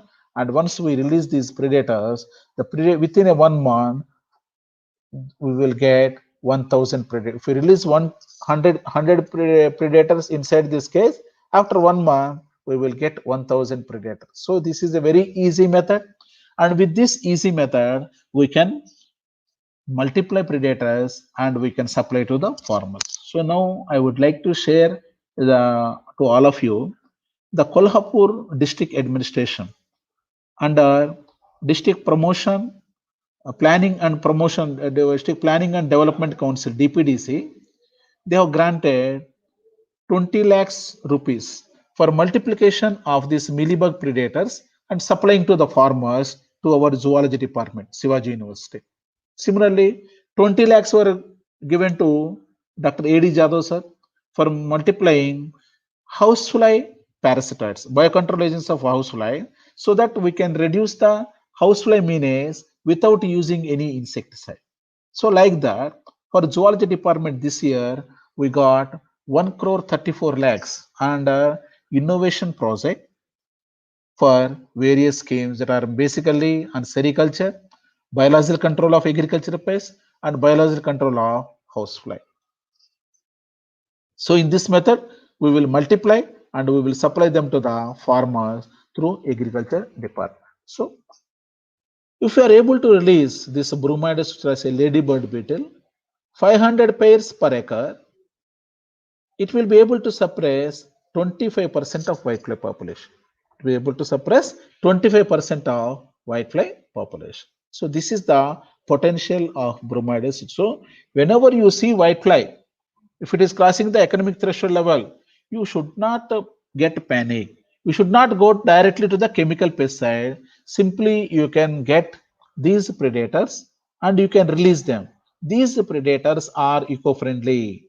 They are not phytophagous. They won't feed on the leaves. They will be feeding upon the nymphal stages and egg stages of whitefly. Then there is another eco-friendly measure. It's called as installation of yellow sticky traps. Installation of yellow sticky traps. So yellow sticky trap is a simple device.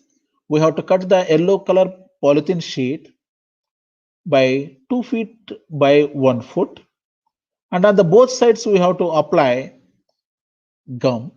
So once we apply a thin film of gum on either sides, we have to fix on both sides the wooden stick, and then we have to install them in the mulberry garden. So here the principle is whiteflies are generally most of the insects gets attracted to yellow color.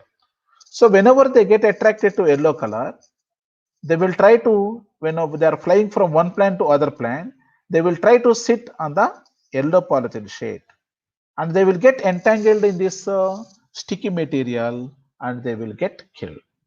They will get killed. So without applying any insecticide, simply by putting this yellow color traps, we are able to suppress the whitefly population. So here it is also totally eco-friendly or environmental friendly without polluting the environment, without polluting the soil, water or air. We are able to control the pest. So like this, in a field, we can put this yellow color polythene sheet. So by this method, 30% of white flies can be reduced. 30% of white flies can be reduced.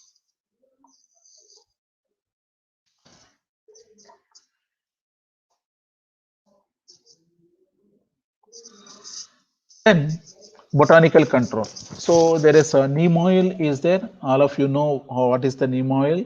So this neem oil we can apply mix with the water 1% neem oil. That means 10 ml of neem oil we have to take. We have to mix with 2 ml of soap solution or tipol and rest 1 liter of water so that that water get mixed thoroughly and then we have to apply in the field. Suppose if 1 acre garden is there or field is there, we require 200 liters of solution. So 200 liters of solution means per liter 2 ml of neem oil. For 200 ml, it will be 4 liters of neem oil we will be requiring. 4 liters of neem oil in 200 liters of water we have to mix with soap solution because neem oil and water cannot mix. So for a thorough mixing we need a detergent, that is the soap solution. So a thorough solution will be made. So the neem oil is a insect growth regulator. It is a feeding deterrent because of its bitter taste. It is a oviposition deterrent, effective in low concentrations, broad spectrum. Not only white flies, they will be able to suppress thrips. They will be able to suppress mealybug. They will be able to suppress mites. So all kind of sucking pests can be controlled and the minimal non-target. So they are not going to cause any kind of impact on environment. So these are the mode of action of neem oil, and with this we will be able to get very beautiful results. So 82% of whitefly population can be suppressed. So due to that reason, we can save roughly 2,500 kg of leaf per hectare. So the cost of that leaf will be 6,480 rupees. So by spending 1 rupee, a farmer will get benefit of a profit of 4 rupees 62 paisa. That means the benefit cost ratio. By application of this neem oil, a farmer can get a benefit of 4 rupees 62 paisa. If he is spending 1 rupee, he will get a benefit of 4 rupees 62 paisa. Then if all these measures are unable to suppress the whitefly population, then we can opt for this particular control, that is the chemical control. In the chemical control also, while applying, we have to go for very mild insecticides. Very mild insecticides. So what is the mild insecticide? Mild insecticide means once we apply these chemicals, after 14 days, if you are up to 14 days, if you are feeding these insecticide treated leaves to the silkworm should not die. That is called as the safe period. That is called as the safe. So here, among the several insecticides we have used, it is only one pesticide called as dichlorwas able to get cleared from the plant system within 14 days. That means from 15th day onwards, we can feed those leaves to the silkworm. So silkworm will not die. But you see the rest of the insecticide, they are able to suppress the whitefly to 96%, 98%, but they will remain active in the plant or in the leaf up to a period of 40 days. 40 days. So as their residual period is quite long, we cannot recommend these pesticides in mulberry. So a mild pesticide called as the dichlorwas, which enters into the insect body through its integument or through its skin, and after entering it will cause the stomach poison and inhibits the cholinesterase enzyme. So due to this reason that the whitefly adult or life stages will get killed. So as its safe period is very less for 14 days, that's why we have to go for the dichlorowas in order to recommend to the farmers. Rest of the insecticide, as they are dangerous, as they remain in the plant active for 40 days, we should not apply this kind of pesticides. So this is about the chemical application of the control of this pesticide. So why not knock down insecticide? Why can't we go for the powerful insecticide? If we go for the powerful insecticide, this powerful insecticide will remain active in the plant system for quite a long period. That is called as the longer residual period. Then persistence of residues affects the fecundity of the silkworm. So if these residues are there, the silkworm will not be able to deposit the eggs. Then so as we are having the silkworm crop schedules for the fixed period, that means the availability of the eggs will be very particular to a particular date. That's why farmer cannot postpone. That's why as the fixed crop schedule, that's why we cannot go for the knockdown pesticide. Then this knockdown pesticide, what is a knockdown pesticide? If we apply insecticide in our field within 1 hour or within half an hour, all insects will die on the spot. The moment they are getting in contact with that pesticide, the moment they are inhaling that air, all insects will die. So such kind of insecticides are called as knockdown insecticide. So the knockdown insecticides cannot be applied in mulberry field, in sericulture ecosystem, because if they have longer residual period, the silkworm crops cannot be taken, or they may become detrimental to silkworms. That's why we have to neglect them. And moreover, such kind of knockdown pesticides are harmful to predators and parasites, biocontrol agents that are very of high value in environmentally or eco-friendly manner. So if we want to prepare a dichlorwas solution in 1 hectare area, 800 ml of dichlorwas has to be mixed with 525 liters of water. So this is the dose. So we have to, if we are having 2.5 acres, then we need 800 ml of dichlorwas, and this has to be mixed with the 520 liters of water, and then we have to spray. If we are having the small sprayers of 10 liters of water, we have to add 15 ml of dichlorwas in 10 ml of water, 10 liters of water. So this dichlorwas is a fumigant and penetrant action. It is having the contact and stomach poison. Now when we apply this dichlorwas, 78% of the initial population of whitefly will get suppressed. So this 78% suppression results in 1630 kilograms of hectare, that is for 21% of leaf we can save. The cost of this leaf is 4,000 rupees and the total benefit is 5:1. That means if a farmer is spending 1 rupee, if a farmer is spending 1 rupee, he will get a benefit of 5 rupees. He will get a benefit of 5 rupees. So for each and every measure we suggest the farmer, we have to work out this benefit cost ratio. By spending 1 rupee, a farmer should get a profit of 1 rupee. That means 2 rupees he should get. 1 rupees is his input cost and 1 rupees will be his benefit. So always whenever we are suggesting a farmer to follow a certain technology or to follow a certain method, it should be having a minimum benefit of 1 rupee. That means by spending 1 rupee, a farmer should get a return of 2 rupees. 1 rupee will be his investment and 1 rupee will be his benefit. So if he, by doing this technology or by following this technology, a farmer is getting 5 rupees by spending 1 rupee. he is getting a profit of 5 rupees, benefit of 5 rupees. That is what benefit cost ratio. So now we have acted through biocontrol agents, through mechanical control by sticky traps, then neem oil, and then dichlorovas. This is the action. Now we have to evaluate whatever the methods we have selected. Now they have to be thoroughly evaluated. So for this evaluation, it's called as a transfer of technology.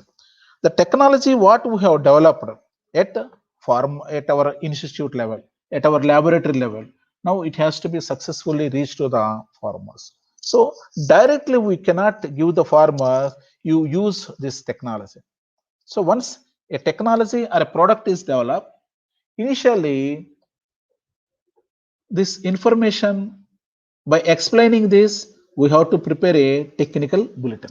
We have to prepare a technical bulletin on this technology from research institute.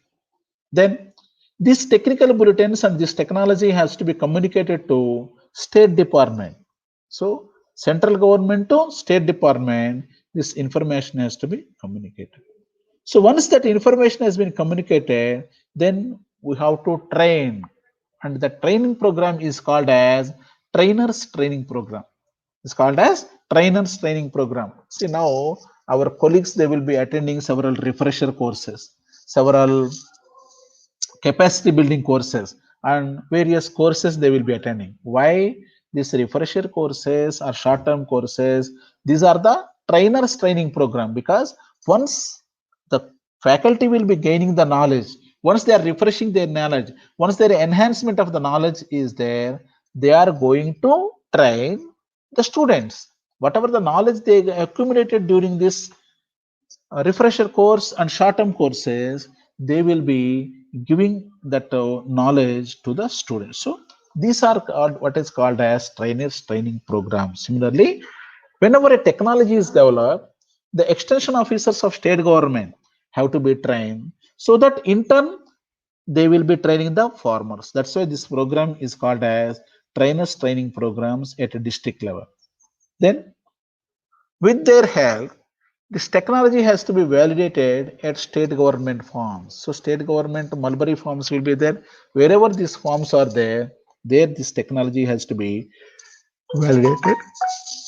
Then once it is validated, awareness has to be created through technical bulletins published in local language, that means Marathi, whatever, if it is in Karnataka, it can Kannada.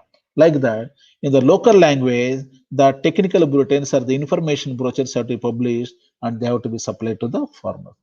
Recommendation to the farmers through population programs.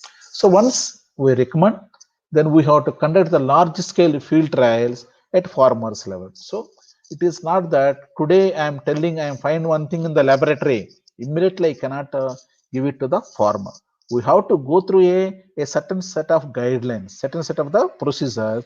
Then only after popularization at various farmers field, then only a final recommendation will come. So this is how the transfer of technology mechanism is there in the research. So this is what is the popularization.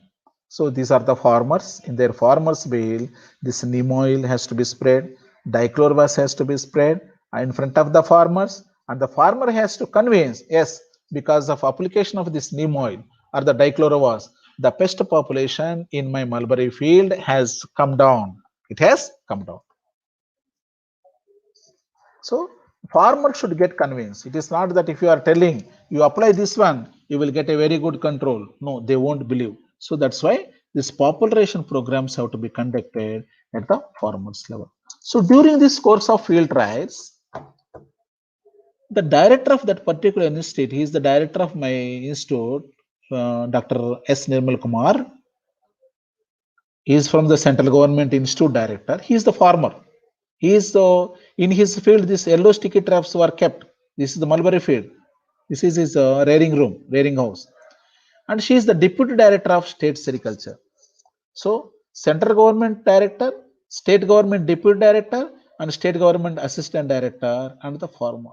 So unless a farmer get convinced, and that is verified by central government director and the state government deputy director, how this technology is working,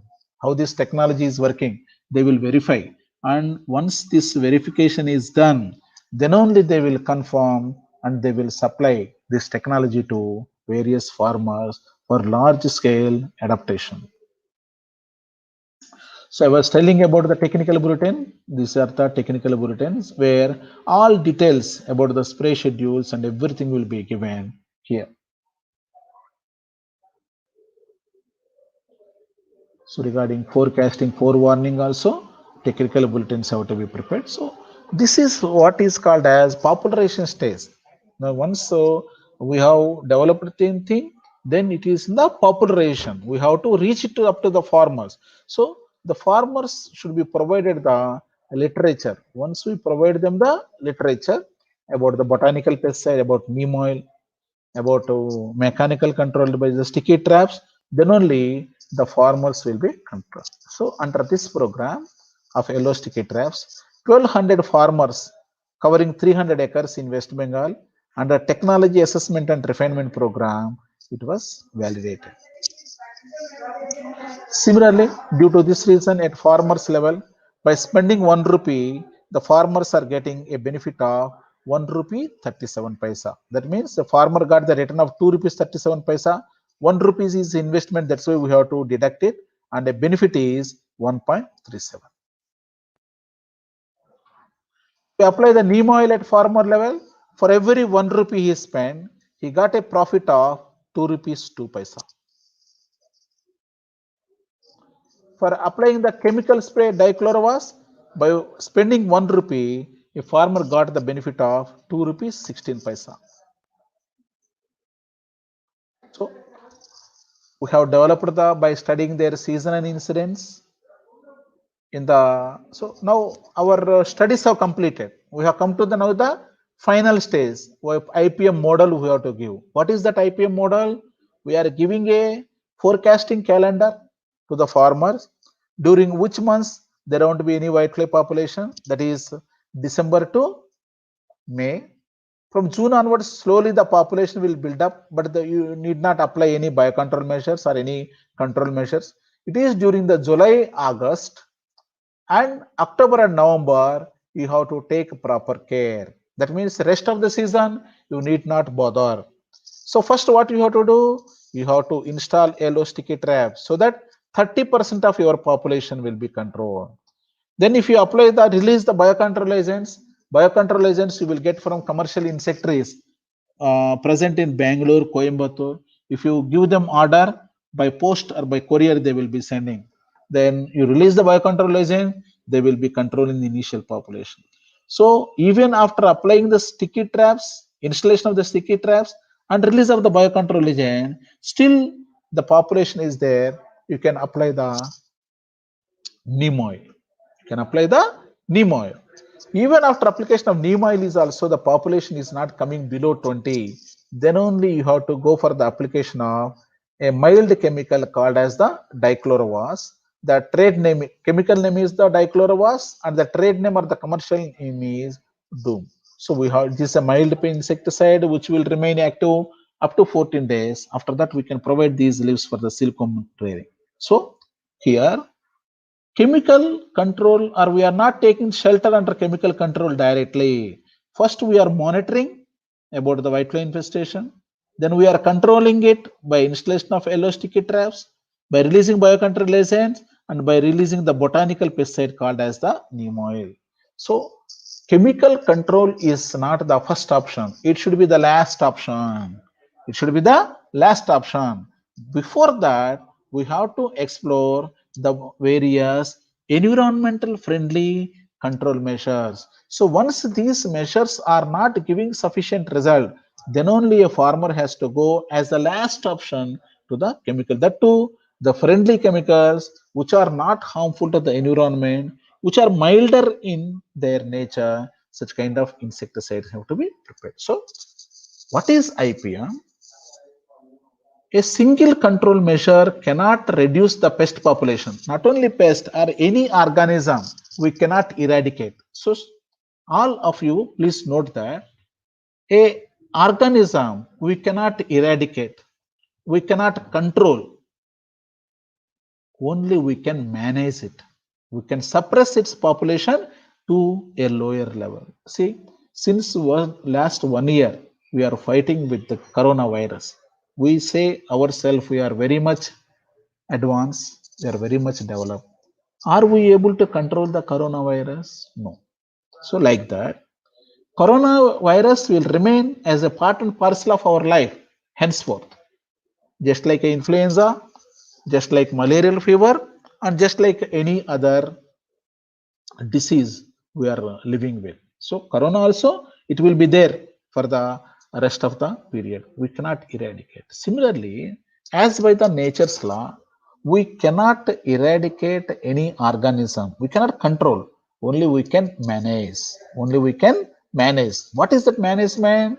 We will be able to allow the pest population to remain in very, very minimal level. In very, very minimal level. That minimum level is not sufficient to cause huge amount of damage. That is not sufficient to cause a huge amount of damage to the plant system or to the crop system. So that is our concern. That's why a single measure cannot give 100% control. So what we are doing, we are combining several measures, several eco-friendly measures, several environment-friendly measures. That's integration or that combining is called as integrated pest management. It's called as the integrated pest management. So a single pest cannot be controlled by a single measure. For that reason, we are combining various kinds of control measures in order to suppress them in a environment friendly way. And when as the last option, we are going for the mild pesticide that will not be having, that will be having very, very minimal impact on the environment. So finally, this is called as a pest managed IPM model. In this IPM model, initially we have to, whenever the pest population is at the yellow range, we have to release the biocontrol agents so that they will be, whatever the minimal population of the white fly is there, they will be feeding upon them. Then we have to install yellow sticky traps so that these yellow sticky traps will be able to reduce the minimal population. And when this is not able to suppress, then before 15th of July, we have to apply botanical pesticide. Botanical pesticide, that is the neem oil. So here, a single measure cannot suppress the pest population. That's why we are taking the help of sticky traps, we are taking the help of biocontrol agent, and we are taking the help of botanical pesticide called as the neem oil. Even that neem oil, if it is unable to suppress, then only as the last option, we have to go for the chemical, mild chemical called as the dichlorobas. So this is what is integrated pest management. If you follow this method, we can maintain very beautiful mulberry garden that is fit for rearing engaged silkworms. We will be having a beautiful lattice garden which will be feeding the silkworms from 3rd stage onwards. So this is the institute where I worked for 23 years from 1992 to 2014. This is under Central Silk Board, Ministry of Textiles, Government of India, a place called as Barampur, district Murshidabad of West Bengal state. And now presently I am in my own university and my own department where I completed my MSc and PhD during 84 to 86 MSc and 86 to 90 my PhD. So this is the place where I am working now. It is at the Department of Zoology as professor and head of the department.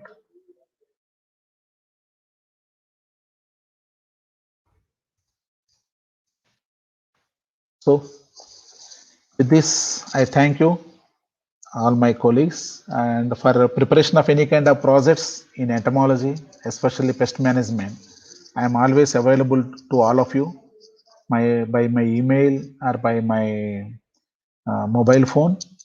So anytime you can contact, and regarding you need any help while framing the projects for in the pest management or in entomology. Thank you for giving me opportunity, Patil Madam. Many thanks, and to Principal Concessor, my kind regards for your continuous support for me. Thank you very much, Kalmade Madam, for chairing my session. Thank you, sir. Thank you, sir. Thank you, sir. Very nice session. Thank you, Madam.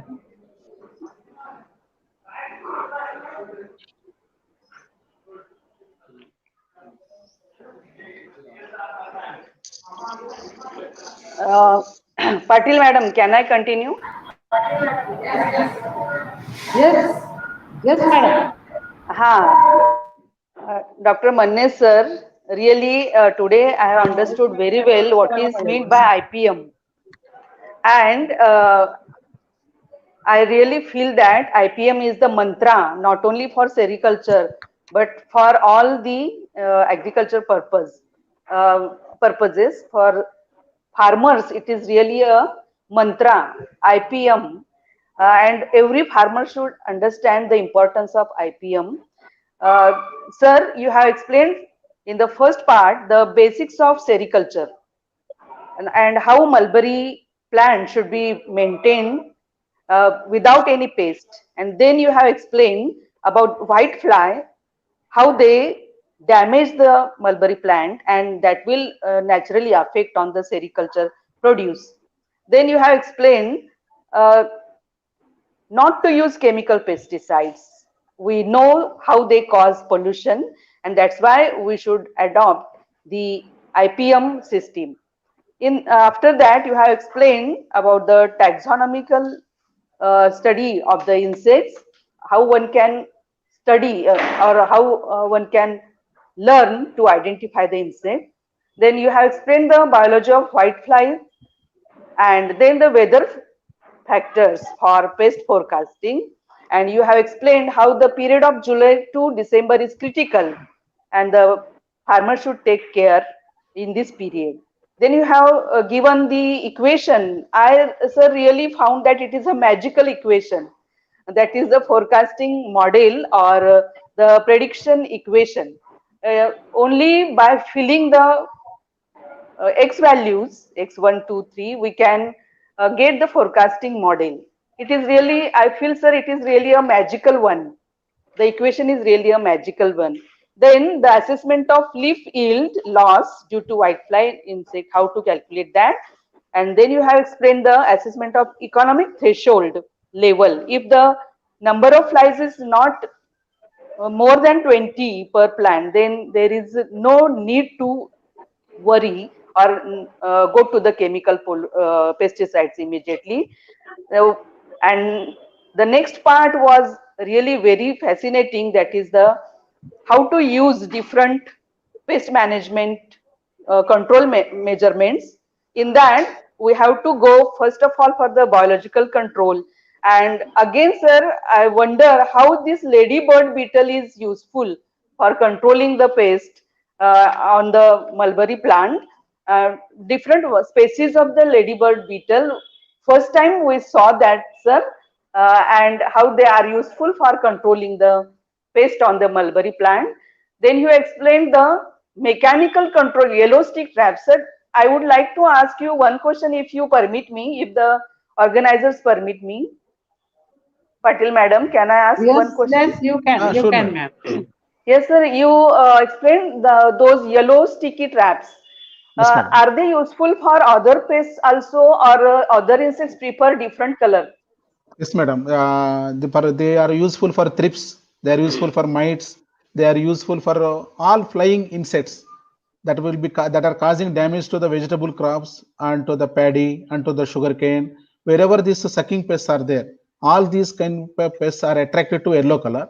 So if we Yellow go to the color. Palus, madam, from Kolhapur to Palus, whenever we go via Islampur, so many farmers who are cultivating this bindi, who are cultivating Ah. wangi, who are cultivating Hmm. tomato. So these yellow Hmm. sticky traps are very much famous in those fields. Already farmers are for Sangli district, they are practicing, madam. And even in this Ah. shed nets, glass houses, where our floriculture, roses and all are cultivating. So regularly they use sticky traps. They use sticky traps. Already it is in practice, madam. So yellow color is mainly used for that, not any another Yes, madam. color. Yes, madam. Yes, madam. Yes, yellow color is more attractive. Okay, sir. Thank you very much. Then, sir, you explained the botanical control use of neem oil, and you have even given the proportion. We know the importance of neem plant in Ayurveda also, and it is again useful for pest control. And after using all these measures, if the pest is not in control, then we have to go for the chemical control. And then you have explained very well transfer of technology, how we can transfer this technology to the farmers. Sir, your lecture was really very, very useful for us zoologists. And I think not only it should not remain only limited to the zoological students or researchers, but it should go down to the fields and up to the farmers, sir. Your work is very, very useful for the agriculture purpose, sir. I thank you on behalf of the organizing committee of Patangrao Kadam College, Sangli, sir. Thank you very much once again. Thank you. Thank you, madam. Thank you very much.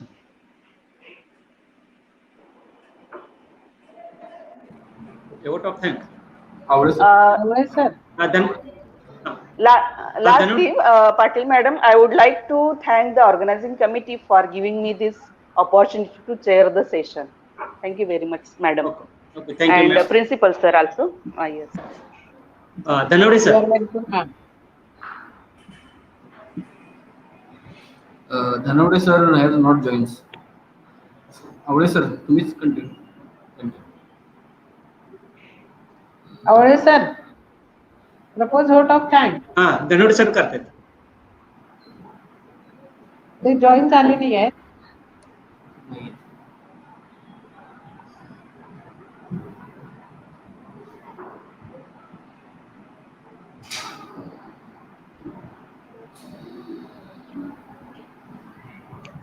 धनवड sir आहेत का? धनवड sir?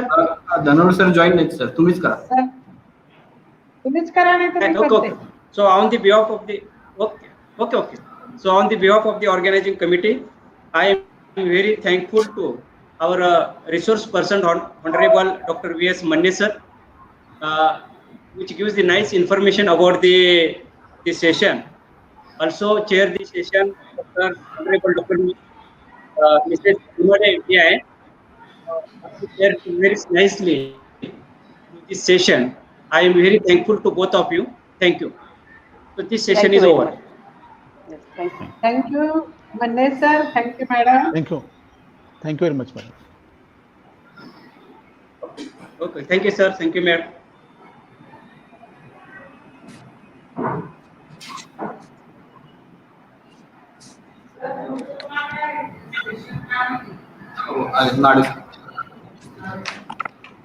Nadi sir. Yes. Start. Shall I start? Hello? Yes. Good afternoon to all. Yes, sir. I'm audible? Nadi sir, please start. Yes, sir. Yes. Good afternoon to all. Respected dignitaries, respected resource person, Dr. Bhalchandra Kakade sir, and chairperson, Dr. Sanjay Latte sir, honorable principal, Dr. D.G. Kanse sir, all the faculty members and students from Dr. Patangrao Kadam Mahavidyalaya Sangli, and dear participants, I, Dr. Dada Pandrungnade, Head Department of Physics, welcome you all for this second session of the third National Conference on Recent Trend in Pure and Applied Sciences, RTPAS 2021. For this session, we have respected Dr. Sanjay Subhash Latte sir as a chairperson with us. I take this opportunity to introduce him. Within a very short time of span, he has displayed many qualities of genuine and true researcher, and favorable research environment he has created and maintained at the Raje Ramrao Mahavidyalaya is admirable. Dr. S.S. Latte is working as an assistant professor in physics at Raje Ramrao Mahavidyalaya since 2006. After completion his PhD, he has joined as postdoctorate fellow at Koç University, Istanbul, Turkey for 2 years. As a research professor in Korea, South Korea University, South Korea for 1 year, and a very important and very prestigious fellowship, that is a JSPS postdoctorate fellowship at Tokyo University of Science, Tokyo, Japan. Then he has started his career as an Inspire Faculty Fellow at Savitribai Phule, Pune University, Pune. He is expert in hydrophobic coating material and also in photocatalyst TiO2 coating and synthesizing of CDO thin films for LPG gas sensor application. His research work is very important for the social uh, for the society. He has completed his BSc to PhD education from Shivaji University, Kolhapur. Although he has from rural background, he has many achievements in the educational as well as research field at the national and international level. He has received around 60 lakh rupees from various funding agencies like Indian Science and Research Fellowship, ISRF, India, Department of Science and Technology, DST, India, and National Natural Science Foundation of China. He has also working as a visiting professor at various universities in abroad. I mention here few. That is Henan University, China, and Tokyo University of Science, Japan. He has also visited in various institutes like Heisenberg University, Heisenberg, then Heinrich Hein University, then Peter Gullberg Institute, Institute of Physics, RWTH, Surface Physics, Philippines University, then Albert Einstein Institute, then Institute for the Contemporary and Institute in Berlin. So he has visited in many countries, and he also awarded by many awards on his credit. Few of them I would like to mention here that that he got by its merit. That is a retired teacher scholarship for securing the highest number of marks at the MSc level in the physics department. Then late Bajirao Bhimrao Desai and Srimati Sonabai Bajirao Desai Award, again for the Learn and Earn scheme. Then Eklavya Merit Scholarship, Eklavya Award, also he has secured in his career. He has delivered many invited lectures in national and international conferences. He has also given a lecture in like in Japan, China, Germany, and India as well. He has also chaired many sessions in the national and international conferences. He is a reviewer of 7 international journals, and these journals are very important, and I would like to mention this name of the journals here. RSC Advances, Catalyst, then Applied Surface Science, then Material Letters, Surface and Coating Technology, Material and Design, Progress in Organic Coating. These are the journals, and he is a reviewer of that reputed journals. He has published more than 85 research papers in highly reputed journals with total citation more than 4,000. With H-index 35, I-10 index 49. This data I have taken from Google Scholar. He has published research paper in international journals around more than 53. Review articles, four review articles he has published, 5 book chapters he has published, and 2 books on his credit. He has also filed the patents one, and he has 17 conference proceedings, published a paper in conference proceeding. He has participated and presented more than 50 research papers in various national and international conferences. I'm very happy to welcome you, sir. And as we are very much very good friends, sir. And I know that not only his research area, but he is also motivated and motivate to other student as like a me. And he has, I'm very happy to share with you. He has not only doing independent research, but also involving his student and his student from MSc from the Raje Ramrao Mahavidyalaya has also visited in Japan and China last few years. This activity is going on. With this small introduction, I have received his biodata up to 30, more than 30 pages, and I managed that one due to the time span. So without taking too much time, now I request Dr. S.S. Latte sir to chair the session. Welcome, sir. Please, yes. Thanks, Dr. Dadanari, for a nice introduction of mine, and I'm very overwhelmed by your introduction. Actually, I have made the mistake. I have sent you the full biodata of me, and I should not have to do that.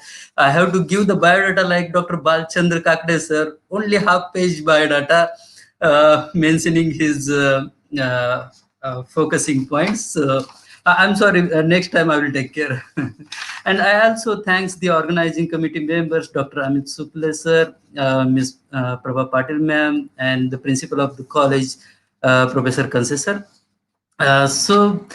Today I am very happy that I am chairing the session, and the session invited talk is given by the Dr. Balchand Kakde, because I know Dr. Balchand Kakde in the last year in our 5th international conference he has delivered the invited talk. So it was very well appreciated, and I still remember his talk. So I'm here for introducing Dr. Balchandra Kakde. So Dr. Balchandra Kakde is currently working as an associate professor at SRM Research Institute, SRM Institute of Science and Technology, Chennai, India. So he has worked as a postdoctoral researcher at Tokyo Institute of Technology, Japan during 2008 to 2012. So before joining as a postdoctorate fellow at Tokyo Institute of Technology, he has completed his PhD in National Chemical Laboratory, Pune, during 2003 to 2008. So he has taken full time, like 5 years for his PhD. So I think his guide is Pillai, Dr. Pillai, sir. Yeah, maybe he is his guide. So yeah, Pillai. I know Dr. Pillai also. I met him in the international conferences at NCL. So Dr. Balchandra Kakde, his research work is primarily focused on low temperature fuel cell catalysis, especially oxygen reduction reaction and methanol electrooxidation, catalytic corrosion and durability, composite polyelectrolyte membranes, membrane electrode assembly, ordered metallic nanoparticles. He has also expertise in chemistry of carbonaceous nanomaterials and their nanocomposites, layer double hydroxides, noble metal-free materials like BN, graphene, doped system, brown millerites, MAX phases, MXins, etc. for facile proton electron transport systems. Also, carbon monoxide and carbon dioxide conversion catalysts, and many. Dr. Balchand has more than 75 research papers, and more importantly, he has in his credit 7 patents. So he is very young and dynamic, and you can judge it by his 7 patents. So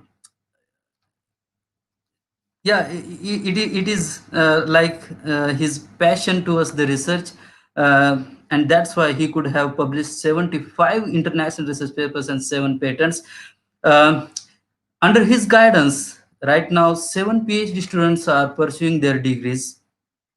Currently, he is working on 3 SERB funded research projects and 1 industrial project from Tanishq Titan. Apart from this, he has his research paper has gathered more than around 2000 citations. Out of it, he has got the 23 H index and ITN index of 45. His 5 research papers have been cited for more than 100 times. This data is from the Google Scholar. And one of his research paper, which is published in 2008 at Anguita Chemi on some polymer electrolyte fuel cells, that paper has got more than 250 citations. So it clears that so the quality of the research which has been pursued by the Dr. Bhalchand Kakade, so it is really overwhelming to introduce such a nice personality who has devoted his career in the research. So without taking too much time, I welcome Dr. Bhalchand Kakade for this national conference, and request him to start the session. Thank you, sir. Thank you, Dr. Sanjay, for such nice words and the introduction. Thank you, first of all, the organizers for giving me a chance for giving me an invited talk in front of the great audience of mainly students that I admire more. And also thanks Dr. Amit and the principal of Patangrao Kadam, Mahavidyalaya, Sangli. So thank you once again. So can I share my slides, Amit? Yes, sir.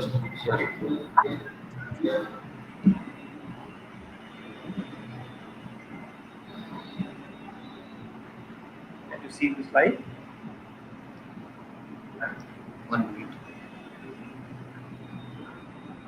Not yet, sir.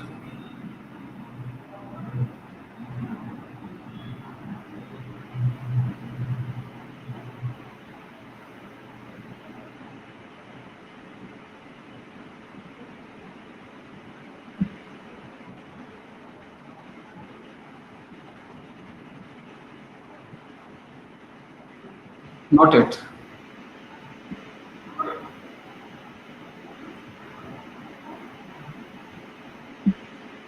I think the same problem with Doctor.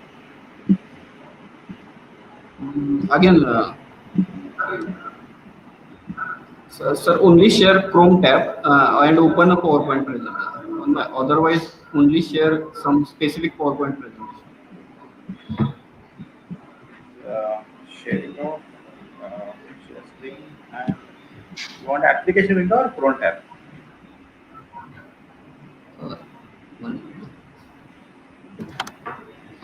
Yes. It's application window, right? Application window.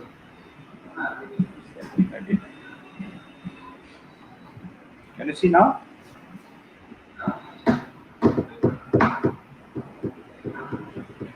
No.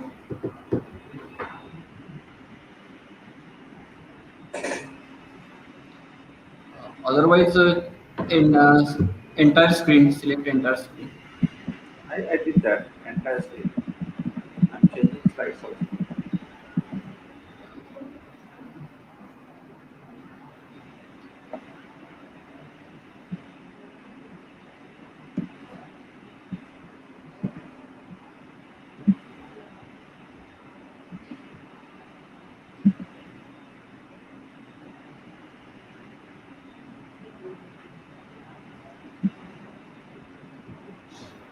Now?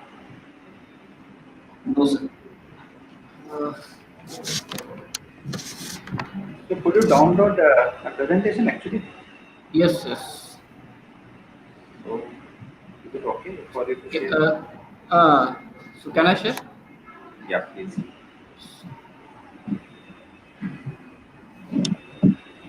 So stop sharing, sir, from your side. Yeah, stop. Am I audible properly? Yes, yes. Audible. Okay. Thank you.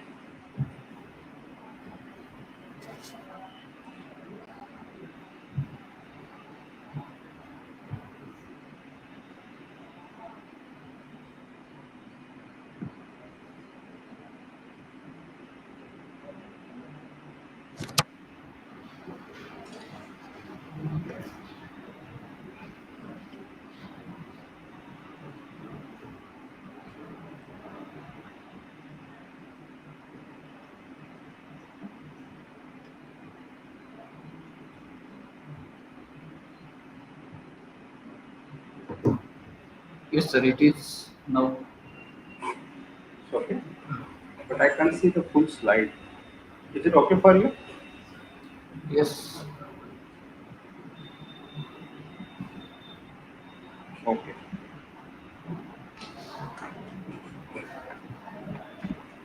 Okay. Can we start? Yes, sir. Yeah. Thank you.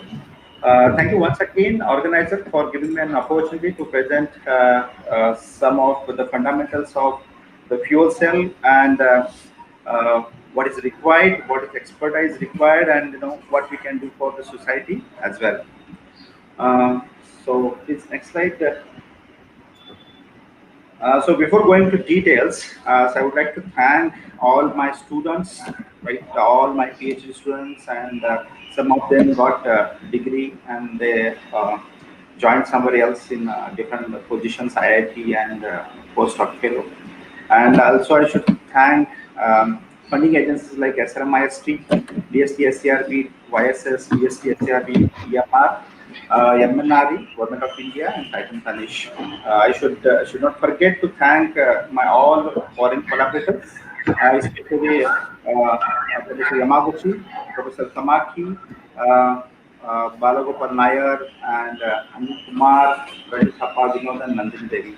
Because of those, I could do so much science. So next, please. So today's recipe in front of all students and faculty members available here, I would like to give the brief introduction about the energy conversion. What is the energy conversion in the fuel cell? How the reaction happens? How the electricity is generated? What is the current progress in fuel cell technology? And what is the basic science behind this fuel cell? What is the importance of reactions like hydrogen oxidation reaction, oxygen reduction reactions, which are the basic or fundamentals of working of fuel cell, and how the platinum works, which is the best material so far, and how we have to replace the platinum because of the cost and so on, and their stability, because otherwise, if you don't have the stability, then the technology will not be a sustainable one. And finally, I will take some of your queries and discussion. Next, please. So anyway, like for the students, this slide is dedicated to students. Whenever we are starting any problem or research career, one need to understand the problem. So suppose we want to solve a solution, we need to understand what is the problem first. So the problem to solution, this path looks very simple. I have a problem, I want to solve this, I should get a solution.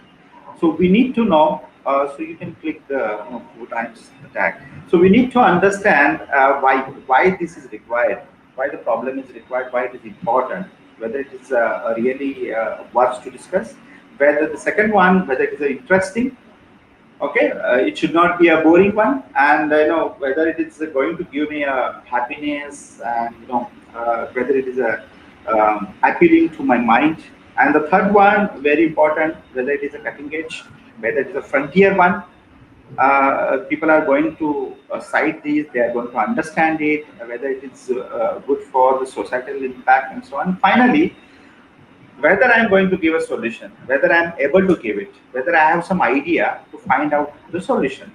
So once all these questions been solved by yourself, then you get the solution. That is a smooth, transition from a problem to a solution. We start with the why the problem is to be required to be solved. Then whether this problem to solve is interesting, whether it is a frontier one, whether it's a new one, whether it's a challenging one, and whether I'm going to give a solution for that. And the next one comes as that's it. Once you solve it, the problem is solved. Next slide. Right? Once you solve these all 4 problems, then research becomes much easier. Next slide, please. So when you look into the next future, 50 years of, we are starting getting these all problems. When you see in the future, next 50 years, we are going to face so many problems. What are the challenges in the, in our future? Is first the energy, then water, food, environment, poverty, terrorism and war, disease, education, population. All these are the daunting challenges in front of the humanity. Right? Each and every point of this, all the challenges are huge in front of the humankind. So it is our duty to contribute in some way to solve these all problems. Right? It's very simple. We have to follow very simple things to address these points. So here I'm going to address one part is energy. So rest of the part automatically we are taking care, but I'm not focusing more. But the energy I'm thinking about to how to solve, how to get rid of this energy problem. Next slide. So next slide, please. So you can see this first image, right? Our mother is cooking on the chul, like a chula. It's very, very familiar, especially our side, people around us, like Maharashtra and Nepal. So we used to cook our food on the chula. The main as a source of this energy was the wood. Okay, and nowadays very rarely we see this chula and the cooking and everything. Now it has been changed to the gobar gas and the cooking gas, like hydrocarbons and so on. But when you move from the chula to the gobar gas and the cooking gas, now we have turned to the LPGs. Then slowly it comes to the microwave, then induction and so on. You can see that. If you look back 30, 40 years, roughly 30 years back, we have seen this transition from the chula to the LPG. Now we have the microwaves, we have induction cookers and so on. So this is not actually a smooth transition. You can feel that. Now, when you go back to 30 years, it was very difficult initially to get LPG gas. Now the LPG gas comes to your home, right? That is how the technology had changed. So we cannot stay without the gas or now the electricity. Just 1 hour or 2 hours we cannot stay because our mobile phones are not working without the electricity. So the electricity becomes the undivided part of our humankind, which is very, very important right now. This next slide. So now this slide is very, very important, for everyone. Like it is sometimes it's like uncomfortable to the fact that most civilized society like us. Why we call it civilized society? Because most of our evolution happened during this period only. Agriculture, evolutionary tech. You can take industrial, evolution. All these evolutions, technological, developments have happened by using fossil cells. So, what are the actually fossil fuels basically? Currently our planet gets most of its power from the coal, oil, and gas. That we know everyone, right? The coal is important, oil is important, gas. All the electricity and everything is taken by this all 3 major resources of the fossils. So why we call these fossils? Because these have been formed, by burying them, millions or trillions years back. So the remains of this living organism gives you the fossil fuels. Now, when these fuels will burn, they emit carbon dioxide. That comes the problem. When we are burning the fuels like oil, gas, and like coal, we are getting enormous amount of the carbon dioxide into the atmosphere, and partial combustion gives you the carbon monoxide, which is a very, very harmful. So we have to get off this. So if you look into the left hand side, the coal reservoirs, the major reservoirs is in the USA after Russia and the China. And if you think about the oil reservoirs, these are like in Venezuela, it is the most of the reservoirs available after Saudi Arabia and Canada, Iran and Iraq. Then we should think about the gas reservoirs. The country with the largest natural gas reservoirs is Iran, followed by Russia and Qatar. So this reservoir, what is happening? So you might ask the question: if we have a largest reservoirs, what is the problem? What is the problem? There are two problems. One is that if you think about the oil supply, the worst oil supply expected to run out in the next 50 years. So we are not going to get oil in after the next 50 years. So if you think about the gases, they are going to finish in 70 years, and the coal roughly 250 or 300 years. So we are going to finish in a faster way because the formation or generation of such fossil fuels take millions of years, but the way or the pace with which we are using them is much higher because of the population and so on. Apart from that, the another problem is that we are what happens when the sun's energy I mean there is some noise. 1 minute. Madam? Madam? Yes, sir, continue. Yeah, so when you look at this, why these problems are creating, as the sun's energy beats down on the earth, approximately 70% of it gets absorbed by the land and oceans. You know that the sunlight falls on the earth. 70% is absorbed by the land and oceans, while 30% is reflected back into the space. However, 70% absorbed by the earth is eventually radiated back into the atmosphere. It is going back into the atmosphere.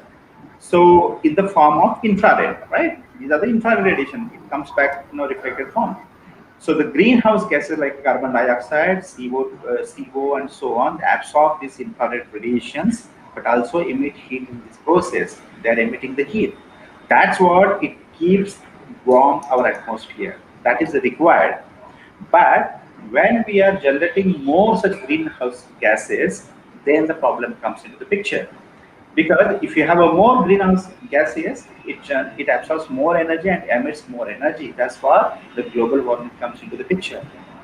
Once global warming is coming, the right temperature is going to rise, the sea levels are increasing, extreme weather conditions are there, global warming is happening, the pattern of the seasons are changing. So overall, it's a chaotic. The problem is very chaotic. I said two different parts of different types of the problem. First of all, we are going to finish these fossil fuels in near future.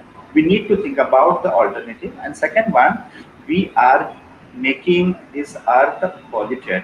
So that we have to think. So next slide, please. So I see these few representative slides. Because of the dissolution of the glaciers, you can see that the ice sea levels are going to increase, and most of our important cities in the world, like New York, Mumbai, Tokyo, and they are going to submerge in next few years. Like it may not be very soon, but sooner or later they will go down. The second example is of our capital city, Delhi. You can see you cannot enter the Delhi in the during the December, Jan, and so on, because it's a smog. It's a mixture of the fog and the particulate particles. It is making the life miserable, very difficult. And the third slide shows the 2-3 years back we had typhoon and big heavy rain in the Chennai. So people suffered a lot. Next slide, please.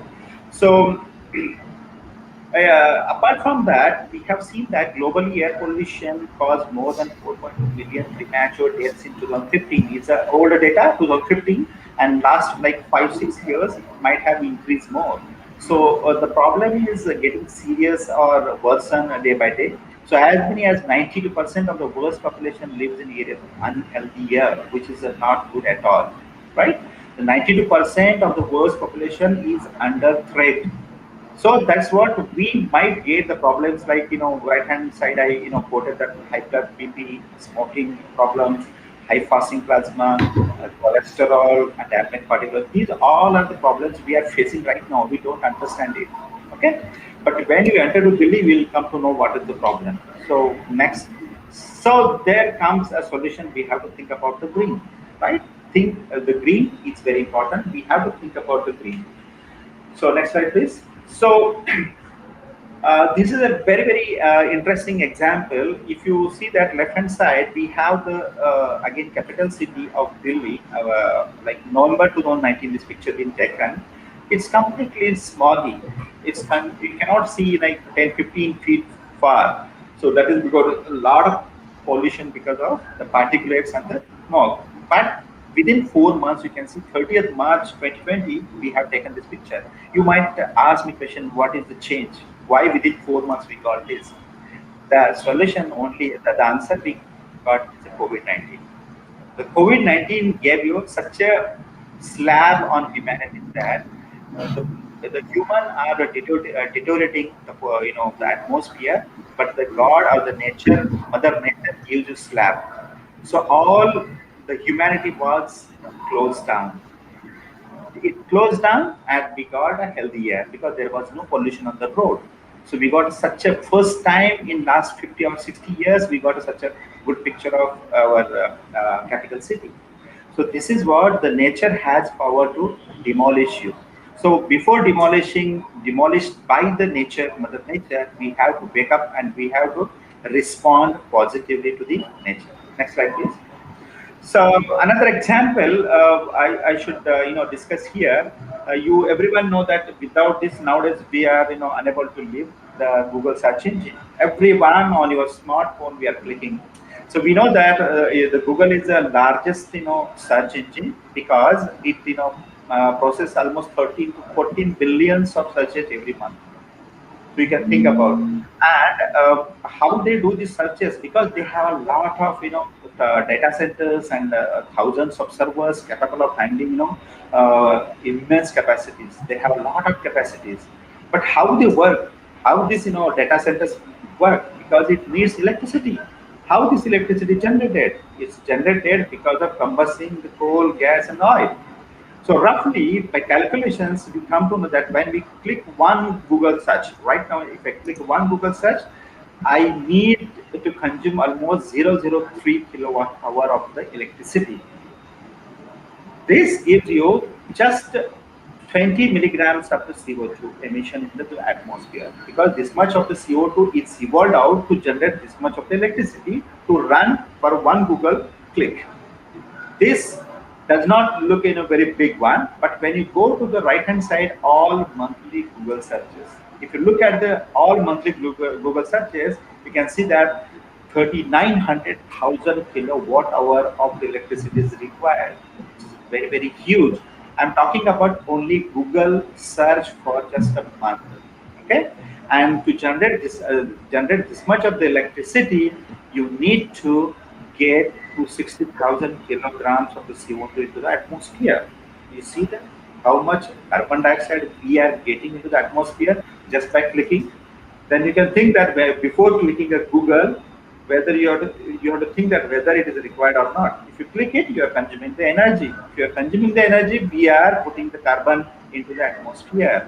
So it's a carbon credit makes a very huge difference. So we have to think twice when we are using even Google. So this is a simple example I told because this is now day-to-day life activity, and just every second we are doing it. WhatsApp, Google, all this we are doing it. Next slide, please. So I told about those serious problems about the CO2 emission in the atmosphere. When you are talking about thinking about the renewable energy sources, we have to avoid the fossil fuels. So there should be a innovation technologically as well. Directly, I cannot bring the renewable energy source and put into the system because the system infrastructure is not made for that. So the energy transformation has to be approached from a technical, policy, and business perspective. We need to think everything technically, whether it is sound, whether policy is supporting to that, whether business is possible. So it would be achieved largely by accelerated deployment of renewable energy and energy efficiency measures. So this picture is very important given by the IRENA. Now you can see that there are roughly 4 sectors. power, industry, transport, and buildings where we are consuming the electricity and giving carbon into the atmosphere. So how we can reduce the carbon or carbon dioxide into the atmosphere? So by looking at this picture, we can see that the power sector has the tremendous potential. The power sector has the largest reduction potential, split roughly equally between the renewable energy and efficiency of the electricity use. So efficiency, like energy efficiency gains are due to reduction in demand and more efficient uses of electricity in buildings and industry. So we have a less, chances for industry and buildings, but whereas power is a sector in which we have a promise to reduce the carbon dioxide emission into the atmosphere. Next slide, please. So we have a challenge up to 2050. The technology needs for energy sector CO2 emission reduction in 2050 compared to the baseline. So that is the baseline. You can see the dotted line.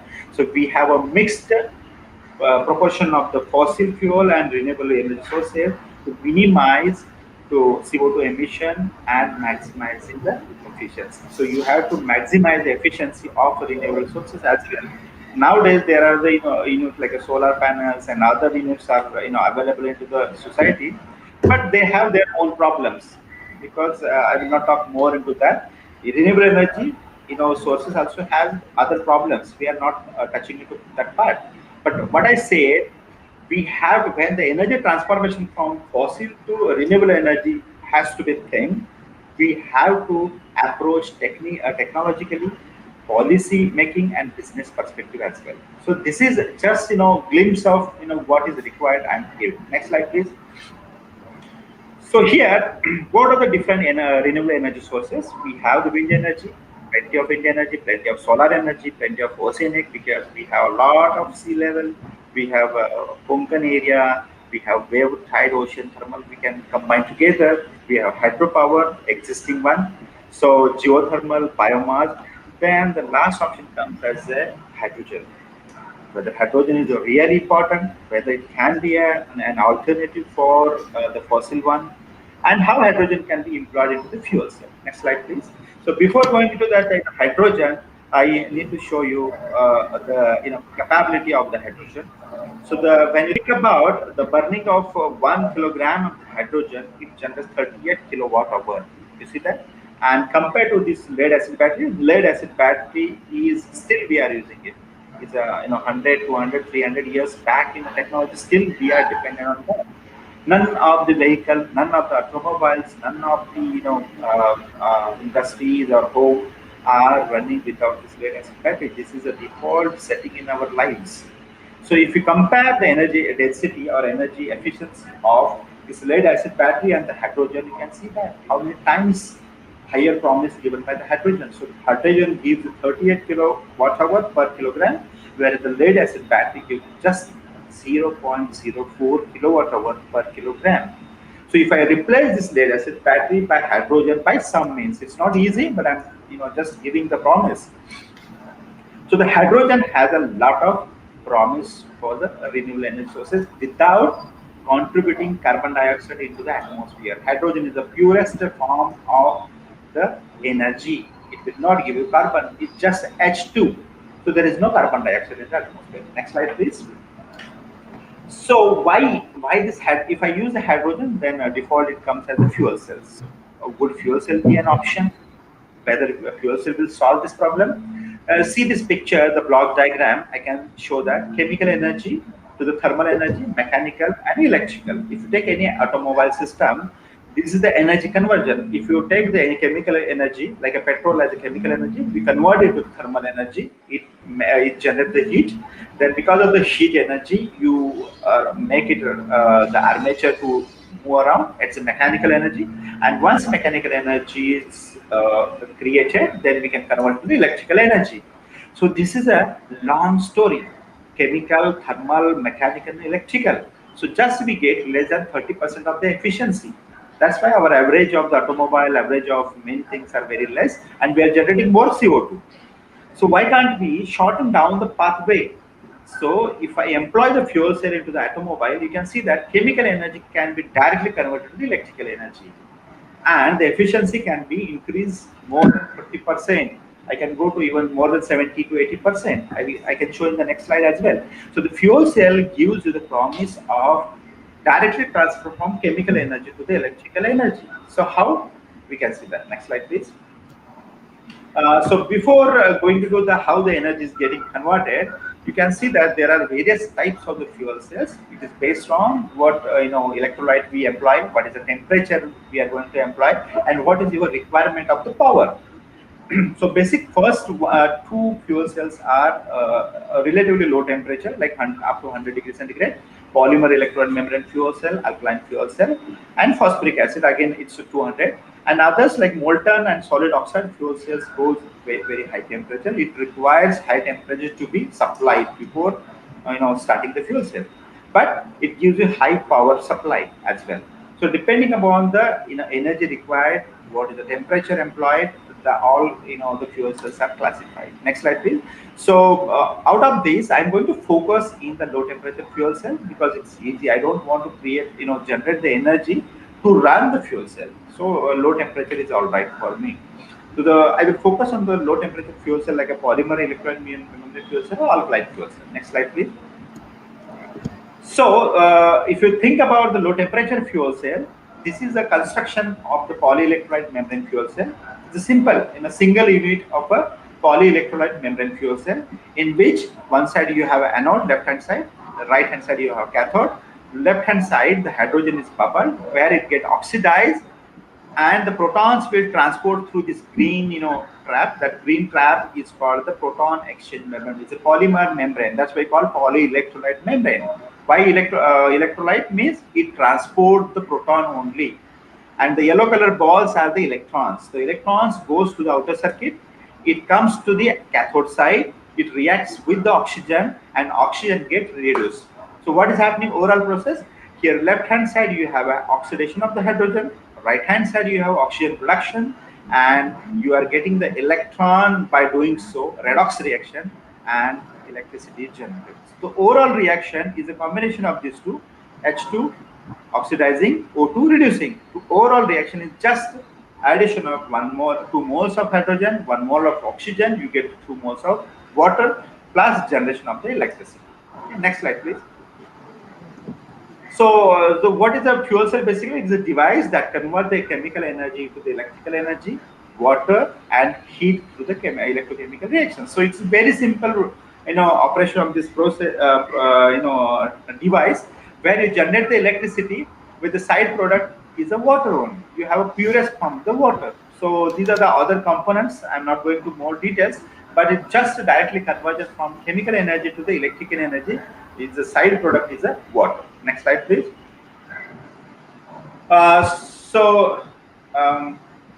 Next slide. This is suppose if you want to have a more voltage output, you can put this single cells parallel way. As many stack cells you put, you will get a more potential. If you want more current, you can put into the parallel session. So as per the requirement of the voltage and the current, you can manipulate the construction of the fuel cell. So, so you may think that whether this fuel cell is a new. No, the fuel cell is not a new. In 1839, William Grove first constructed a first fuel cell using hydrogen, oxygen, and sulfuric acid is an electrolyte. And in 1960, it was first, employed in the spacecraft of Project Gemini. So this is not a new one, but you might ask, what is the novelty in that? So after that, we have so many technological variations. It was very rough and very big and very heavy one. But you will see that what are the technological, improvements have happened in the fuel cell. Next slide, please. So before again talking about the more specific about the technology, I should talk about academic point of view. So what is the thermodynamics behind this, whether this reaction is possible, and what is the output and what is the efficiency? I'm just talking about this efficiency from energy conversion efficiency from tank to wheel. If I fill the tank by petrol or diesel, and when the efficiency comes to the wheel, so what is the efficiency? So I compared 3 different components. One is the current automobiles, second one is the hybrid engine, and then the fuel cell at 0.9 volt. So current automobiles, any vehicle you take, the efficiency is just 13%. You just think about remaining 87% is going to be wasted in the any form. Gas, carbon dioxide, the greenhouse gases, and so on, and the heat. So if I go to hybrid engines, I can increase double of its efficiency. It's 2.7 times more than the current automobile. If I employ the fuel cell, I can increase its efficiency more than 80%, so which is 6 times higher efficiency than existing automobiles. So the thermodynamics behind that is just reaction between hydrogen and oxygen molecule forms water, and the Gibbs free energy change is given by delta H minus delta T delta S, where by taking the different values of the Gibbs free energy change and the enthalpy, I can get the maximum. This reaction, this expression of the Gibbs free energy and the EMF of the any cell. So you can find out the maximum potential you can expect is 1.23 by using a single cell. If you use a single cell anode and cathode, you can expect 1.23. Okay. So if you want more voltage, you can couple into the in a series way. If you want more current, you can put in a parallel way. So if you think about the heat of enthalpy for the liquid vaporization for water, you can further add to 45 kilojoules per mole again, and the efficiency is a delta G by delta H, which gives you more than 95% of the efficiency. It means that fuel cell has the ability to deliver the energy, electricity with the less losses, less entropy. So entropy is best. Entropy can be anything. It's a greenhouse gas, heat, and so on. So we have a fuel cell, which is a device which has the ability to deliver more than 90%, 95% of the efficiency in the device. Next slide, please. So these are the basic low temperature reactions are in PMFC means polysilicon membrane fuel cell, and DMFC means direct ethanol fuel cell.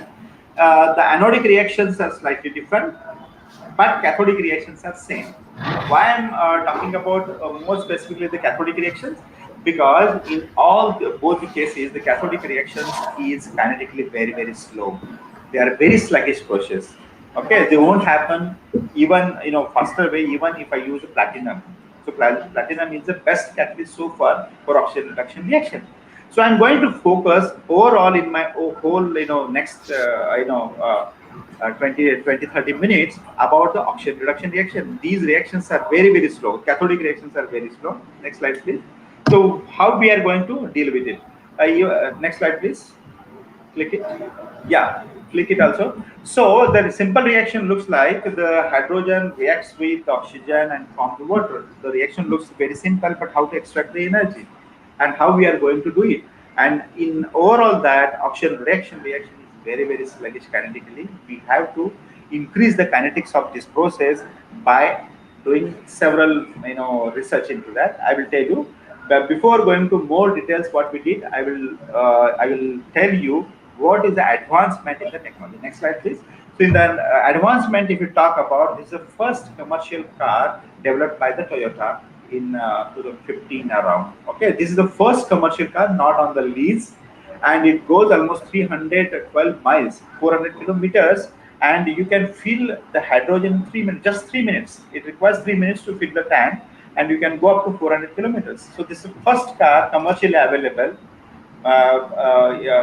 in Japan and California. Okay, but still it is suffering because of the lack in the infrastructures. Next slide. You can see the next slide, please. So you can see that it requires the hydrogen stations that we don't have right now. The way what we have the hydrogen pumps, the petrol pumps and diesel pumps everywhere, the similar infrastructure is required to employ such technology. So hydrogen pump should be there. So this infrastructure takes a longer time, especially to countries like India. So next slide. So next advancement in this technology is the development of a train which is completely based on the hydrogen. Okay, it's a 2-bogie train which is called the Korodia Island, developed by the Alstom. Okay, and it's completely emission free. There is no carbon or carbon dioxide into the atmosphere. It is running from September 2018 in Germany. Okay, and developed by the French company Alstom. Next one. And very recent example which was established or used in the technologies in the July 2020 is by Hyundai, is Excind. It is the world's first fuel cell heavy duty truck. Okay, and it has a 190 kilowatt hydrogen fuel cell system with a dual 95 kilowatt fuel stacks, and it contains almost 32 kilograms of the hydrogen with 7 different cylinders. Since the hydrogen is very light and it requires a large volume, you have to use a high pressure, almost 300 to 400 bars. So such heavy duty truck also now available on the road. Okay, in next few years we are going, this Excind is going to develop more numbers of such fuel cell based trucks. So this is so for the technology into the automobile. Of course, there are some applications of the fuels in the domestic way also. I'm not showing here. Next slide, please. So what is the problem here? Right now, if you see, there are the two curves. One is the current reaction rate, is the black curve, which shows you the current reaction rate with which now our technology is completely based. If we take this curve to the upside, where it shows the reaction rate is 10 times higher. If I bring it, if some of us bring this curve to the higher level, it's just voltage by current curve, then this technology will be affordable to a common person. So this is a basic problem. Taking this reaction pathway kinetics to the next level, increasing the kinetics by 10 times, is just kinetics. I have to do it. Basic fundamental scientists can do that. Okay. Therefore, we have to work in such a way that I can bring this curve to a 10 times higher kinetics. Next slide, please. So to do that, the catalyst plays an important role. You know that in a master's and bachelor degrees, you have already studied that catalyst is the material which do not take part in the chemical reactions, but it accelerates the reaction kinetics. So you can see that when I don't use the catalyst, I have a large potential gradient. But if I use the catalyst, I can reduce the potential gradient so that I can get a more efficiency, more faster kinetics of the process. Next slide, please. So the catalyst plays an important role in overall. So 2 years back, 2019 was celebrated as a international year of periodic table because Mendeleev developed this periodic table 150 years back. So last 2019 was the international year of the periodic table. So you can see that how beautifully Mendeleev have arranged all these elements into the periodic table. So next slide, please. So among that, I'm not going to touch every element has a unique one, and I don't want to talk more about that. But if you see the history of the elements, the copper, sulfur, carbon, gold, silver, we don't have the dates. Almost 10,000 years back, these elements were present. We don't have the data about those. So you can see that this copper, sulfur, carbon, gold, silver, iron, tin, antimony, mercury, lead, these were available even 10,000 years back. So exactly, so the technology was developed that time itself. Okay, we don't know the exact time. Next slide, please. So, but we started developing this periodic table 150 years back. Still, we are adding some elements, after 113, 115, 117. So out of that, I have so much curious about the carbon. It's a very unique material I will talk about. And next material is, next slide. Next material, I'm talking about the platinum. So these two elements are very important for this current technology to be developed in a more better way. So carbon, I'm talking here. Carbon is you may ask me questions. So far you were talking about carbon is a problem. Carbon is a deleterious. If you put it to the atmosphere, it is making so much problem. Then why you call it as important? So carbon is very important. Without carbon, we cannot, because our body is also made by the hydrocarbon. Carbon is very important as well. But in a specific form, carbon is again a problem. So I'm talking about more platinum and carbon. So these two elements are very important, I can say, in the next few slides. Please, next slide. So why platinum? So what is the basic criteria for choosing an electrocatalyst? I'm calling a new word here, electrocatalyst. It's a catalyst which is required for electrochemical change. That's why it's an electrocatalyst. So the electrocatalyst I am going to use as a platinum. So that catalyst should have some minimal requirement. It should have a high oxygen absorption capacity. It should be structurally stable during the reaction. It should be stable in electrolyte medium because high acidic condition, low pH conditions. It should have an ability to decompose the peroxide. It should have a high conductivity. It should have a tolerance to the methanol. It should have a low cost. This is the problem, right? Now, so far, people have used the platinum alloys, carbon-supported platinum, so on for such catalysis purpose for the fuel cell. But still, a platinum holds at the top. Why? Because platinum has a very high work function. It has the ability to catalyze the oxygen reduction reaction. It is a good resistance to the corrosion, and it has a very important, it's a very high exchange current density. Next slide, please. So platinum is very important. So what are the challenges in front of the fuel cell? These are very, very basic and fundamental problems. These are very, very poor, a very high over potential for this reaction. Over potential means you require an extra potential to be applied to reaction to occur, more than the theoretical potential, the reaction to occur. You need extra potential. Second one is a poor oxygen reduction reaction kinetics. The cost is very high because of the platinum and the polymer as well. The polymer is very expensive. It is a monopoly of the DuPont. And the cost of the hydrogen, we don't know hydrogen, where the hydrogen is coming from. Right now, we don't have usage of hydrogen. Many technology is a side product. We are putting into the atmosphere. If you require it, they will put into the cylinder, they give you. We don't have any use of the hydrogen right now.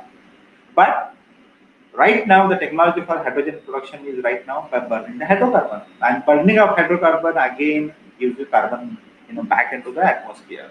So this is again a challenge. Polylipids stability is a problem with high temperature. It deteriorates. So this is the overall. Next slide, please. So this is the overall. The graph gives you the IV curve of the fuel cell, and you can see that there are three different regions. First loss is a over potential. A kinetic activation barrier, where you have a barrier because of the over potential. The middle part, the straight line, gives you the ohmic losses, and last one is the mass transport limitations. So because of that, ideally we should have 1.23 volt as I mentioned earlier, but we are getting a less potential suddenly because of these all losses. So I am focusing about the first part, 1.23 volt to up to 1. You can see this arrow at 1.0 volt. So I am focusing on that part because that gives you the activation barrier. So the many reactions are suffering to reach up to that level. So if I minimize the over potential, I can go to more than 1 volt. So you can see that I have written the expression as E cell is equal to irreversible minus these are the losses. These are the expressions which are responsible for the losses of the potential. There are many factors: the resistance because of in a membrane, resistance because of the many electrodes, hydrogen oxidation reaction, oxygen reduction reaction, and many factors are governing that, which minimizes the potential, which loses the potential, and we end up with a less than 1.23 volt. Next slide, please. So we have to work on such system to minimizes the losses. Next slide, please. So another big problem. Yeah, so these are the problems in the polyelectrolyte membrane, which are the factors responsible for deteriorating the polyelectrolyte membrane. It is completely dependent upon the water condition, conductivity, permeability of the fuels, tendency to get it disintegrated by the hydroxyl radical, and the lower thermal and mechanical and chemical stability of the polyelectrolyte. These are the entire different area of the research. We can have many PhDs in this direction. So I'm not touching this part. Next slide, please. So because of that, in the fuel cell conditions, we have several problems. Next slide, please. Yeah. So these are the problems you can see that. This is a catalyst, electrocatalyst, I can say. Background, you have carbon support, and on that you have platinum nanoparticles. So during on and off process of fuel cell, there are several, because when you go to the high potential, and along that we are generating the protons. We are generating the proton means we are reducing the pH. We are reducing the pH means you are generating high acidic conditions.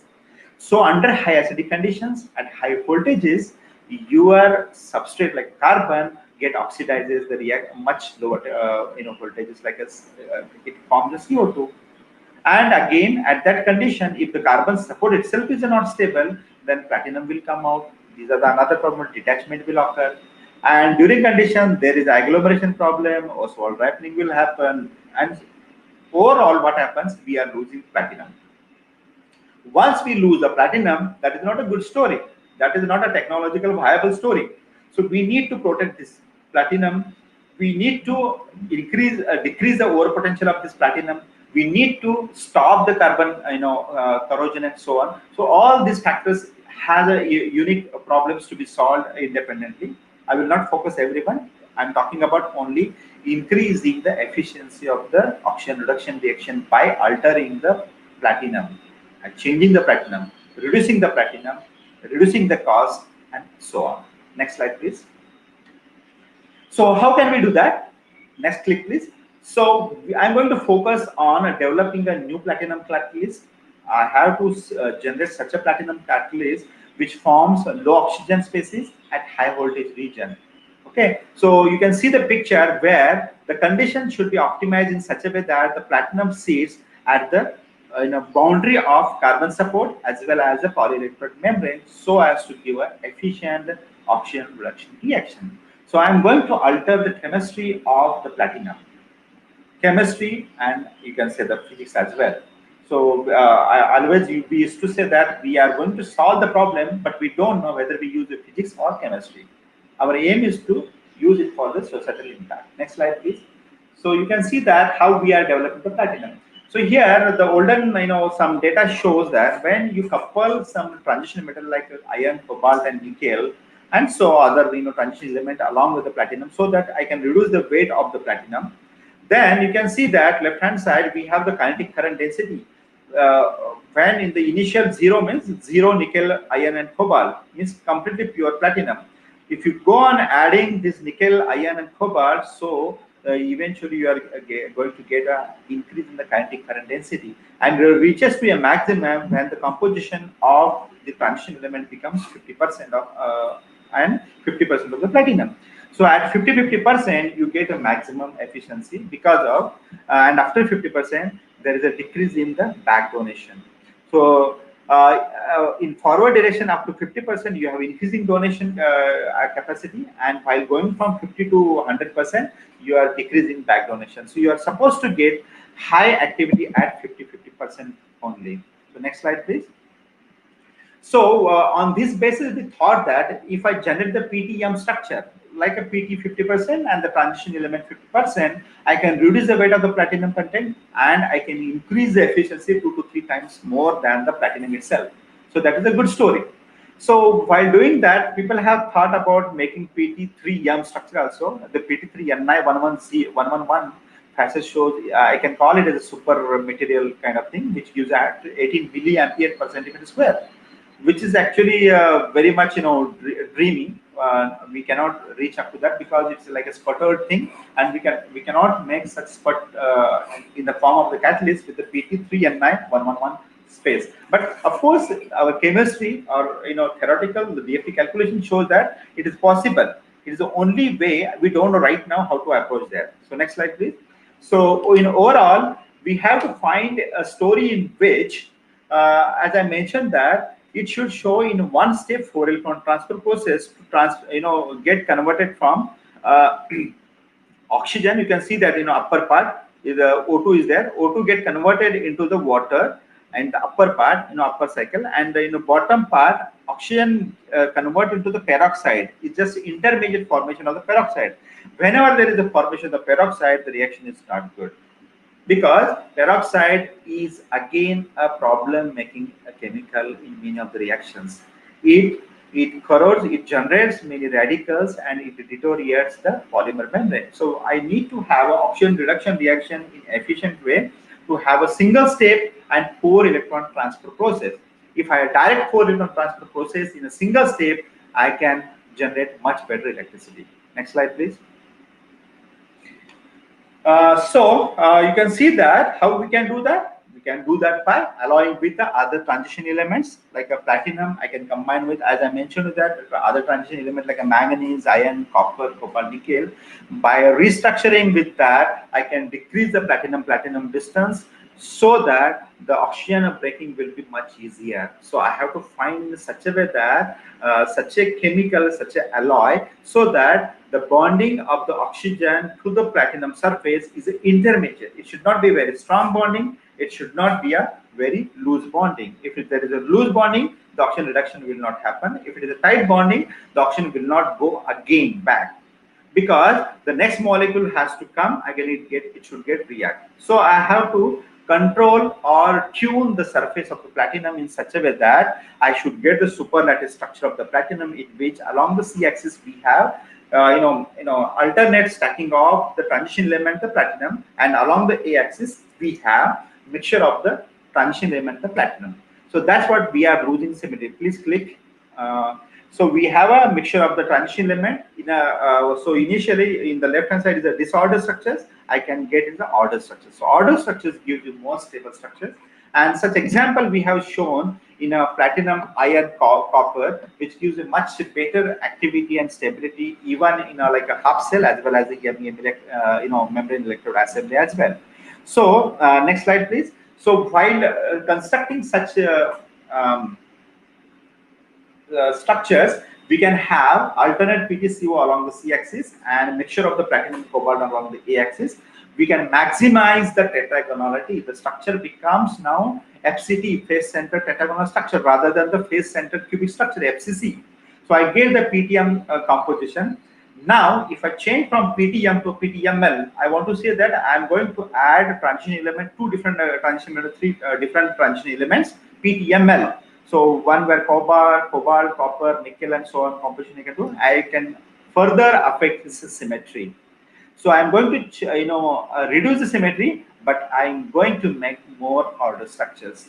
But as I mentioned you that if I'm using here platinum, iron, copper, I will tell you in the next slide what is the problem. Please, next slide.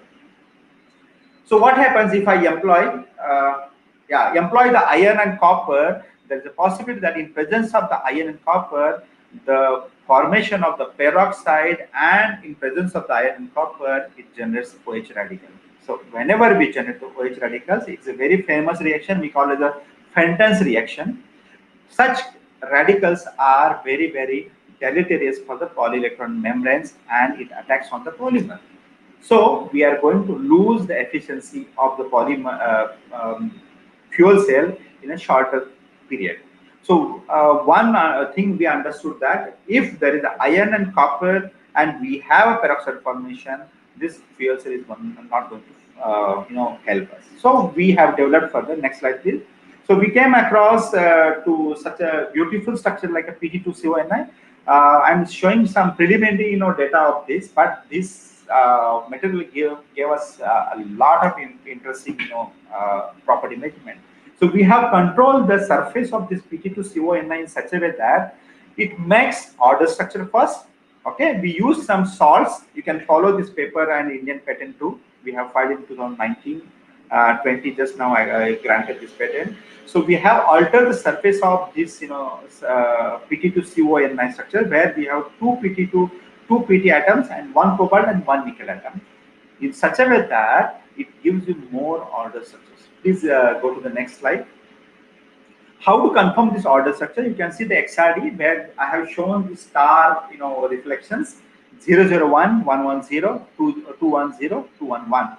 These appearances of these star reflections indicates the formation of the order structures. And I mentioned that when we talk about this, like you can see the unit cell where I'm showing the C/A ratio. I showed you that when you make such order structure, you can expect the stacking of the transition element and the platinum alternate way, so that because of the small size transition element, the C axis get reduced. Once you get the C reduction in the C axis, the C/A ratio will not be 1. It should be less than 1, and such phase is called the L10 phase and the FCT. So we could be able to make such beautiful structures. Next slide, please. So that we get such a beautiful oxygen reduction reaction. You can see that now it is comparative oxygen reduction reaction or fuel cell activity here. This black curve is commercial platinum, and the red curve is our platinum, cobalt, nickel structures, which are the order in structure. So you can see that we are increasing up to 95 millivolt. Any single 2 millivolt is a great success now, and our onset potential is more than 1 volt. It means that we are reaching to reduction in the core potential. And if I calculate the activity of this Pt2CON9, which is almost 3 to 4 times higher than the platinum. So just by changing the surface of this platinum, by adding cobalt and nickel, I can change the property of ORR property or activity of the fuel cell technology as well. Next slide, please. Another interesting story into this, I should mention that whenever we get such high activity, it is not sufficient. We should see that whether it is sustainable. What does it mean by sustainable? It should run or it should be stable for a longer cycles. So we have a cycle up to 30,000 cycle. You can see that it's beautifully, it is further going to the positive side. It is going to more positive side. And I mentioned that the potential is 1.23 and we are reaching to the more. Going from 1 volt, above 1 volt is not easy. But with cycling, we are getting positive shift. There are various changes and a lot of mechanism we have already given. I will not discuss.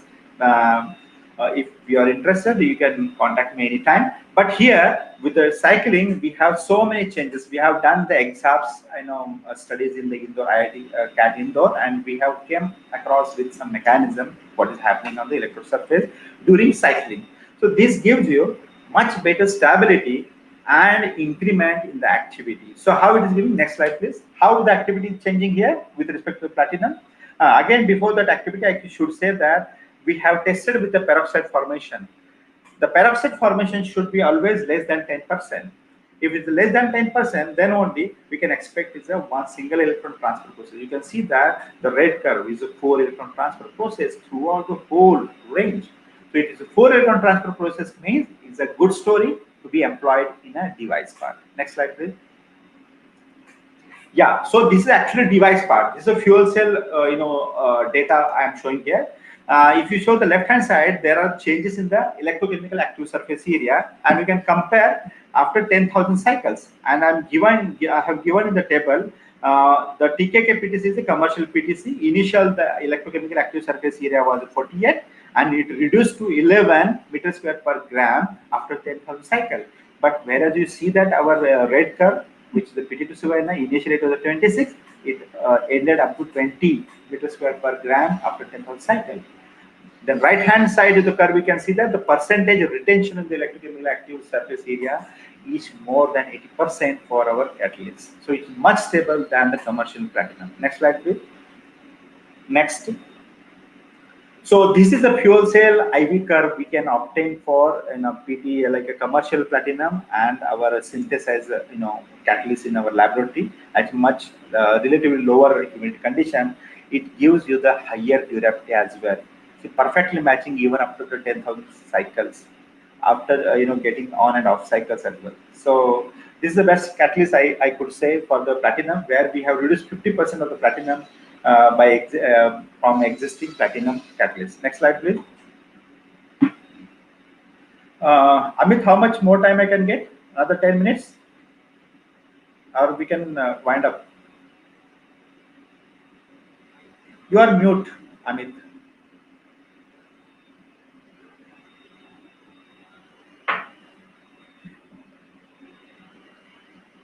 Amit, you are mute. I could not hear you. How much time more I can get? Sir, you are unmuted. Please stop. Sir, 10 minutes, sir. Okay. Okay, fine. Okay, fine. Then I will wind up. So this is what I was talking about the platinum case, but one need to understand the platinum is very costly. This technology to be affordable for a common person, then we have to think about the noble metal free catalyst. So we have to minimize the usage of the platinum. So how to do that? Some of these magic compounds are the graphene, people are already talking about, and we have the hexagonal boron nitride. So there is slight difference between these two. We call HBN hexagonal boron nitride is a white graphite because the structure looks same.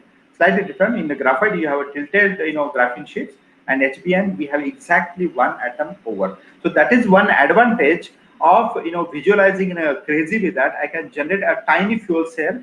One side I can generate make the hydrogen oxidation, another side I can expect oxygen reduction to be happen, and the proton conduction can happen through the pores of these hexagonal rings. So this is a very crazy idea, but we are thinking so. But how to do that? How this hexagonal boron nitride is a completely insulating metal. It's a wide band gap insulating material. So how to make it active?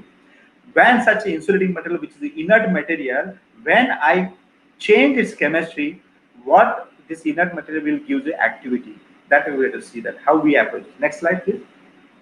So what we have done, we have made some next slide composite of this hexagonal boron nitride with the graphitic oxide, and we have seen that there is a mixing of graphitic layers of this GO and the hexagonal boron nitride so as to get a much better oxygen reduction reaction. Next slide, please. So surprisingly, we could see that when initially the hexagonal boron nitride was inactive, it started giving the oxygen reduction reaction ability.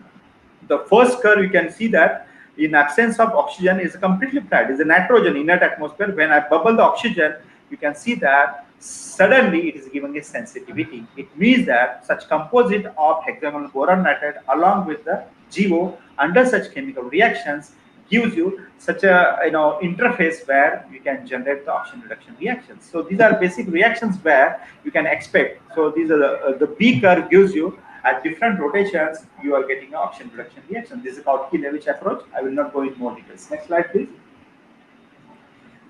Next slide, click. So with that, we have changed the graphene oxide to the carbon carbon nanotubes with the partially exfoliated. Next slide. So what happens? Some of the exfoliated sheets of these carbon nanotubes merges into the hexagonal boron nitride. You can see the picture beautifully in the bottom part. There is a merging of graphene sheets of carbon nanotubes as well as the HBN, so as to give these are the interfaces where we are getting more oxygen reduction conversion. Next slide, please. Yeah, so this is a beautiful, again you can see that more better than the graphene oxide, we are getting a interesting oxygen ORR for the carbon nanotubes as well. Next slide, please. Next slide, please. So after that, what we thought, why can't we change some physical way of this graphite oxide in terms of the hexagonal boron? Then what we do, mechanically we milled it down very small pieces. We break it down, chopped it, bare graphitic oxide, and then we made a composite. So then you can see that there is an increase in the surface area as well. So we are why it is increasing, because we are getting generating few small quantum dots or small graphene nanoparticles as well. Next slide, please. So by doing so, what we have seen is suddenly this activity is increased as well as the storage ability also increased. This is another part. I am not going to focus it, but here the activity of this GO HBN when I make a composite after the ball milling or like a mechanical activation. So by mechanical activation, I can chop it down the graphene oxide, and when it coupled with the hexagonal boron nitride with just a van der Waals gap, there is no chemical reaction actually. It's just physical absorption, merging of the graphitic layers. It gives you more active sites. Next slide. Next slide, please. Yeah, so what is the basic understanding was initially we activated mechanically and we generated small graphitic particles, and then we combined with the hexagonal boron nitride so as to some trapping of small nanoparticles or graphene particles inside this graphene oxide hexagonal boron nitride composite gives you the most storage ability as well as the more interfaces, mainly interfaces for the energy conversion. Next slide.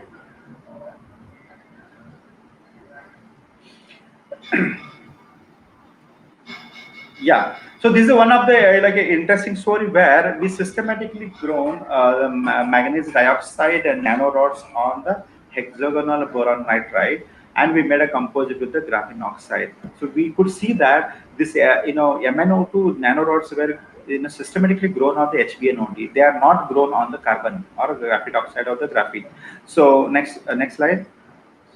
So when we grow that such system where we have a manganese oxide and the boron hexagonal boron nitride as well as the carbon, it gives you the actually manganese peroxide. We can do MnOH formation when these rods are converted from MnO2 to MnOH, and when we are getting MnOH, these are important active centers for the oxygen reduction reaction to happen. So you can see that in the C figure EM, very nicely this MnO2 rods have been grown. When we treat it with the carbon oxidizes this MnO2, reduces this MnO2 to MnOH, +4 to +3 oxidation state. And this +3 oxidation state of the manganese is giving us a much better activity. Next slide, please. So you can see that OR activity is almost similar to our platinum structures. It should be 5.7 milliampere per centimeter square at 1600 RPM. You can see this green curve, and the potential is almost more than 0.87. So which is a beautiful, and this blue curve is give a sharp peak of the oxygen reduction reactions, and peroxide formation is more than just less than 10%, indicates the formation, less formation of the peroxide, and is a single step Fourier transfer phenomena. So when you have a very nicely production of the MnO2 nanorods in presence of the carbon, it reduces to MnOH, which are the active sites for the oxygen reduction reaction. Next slide, please. Yeah, next slide.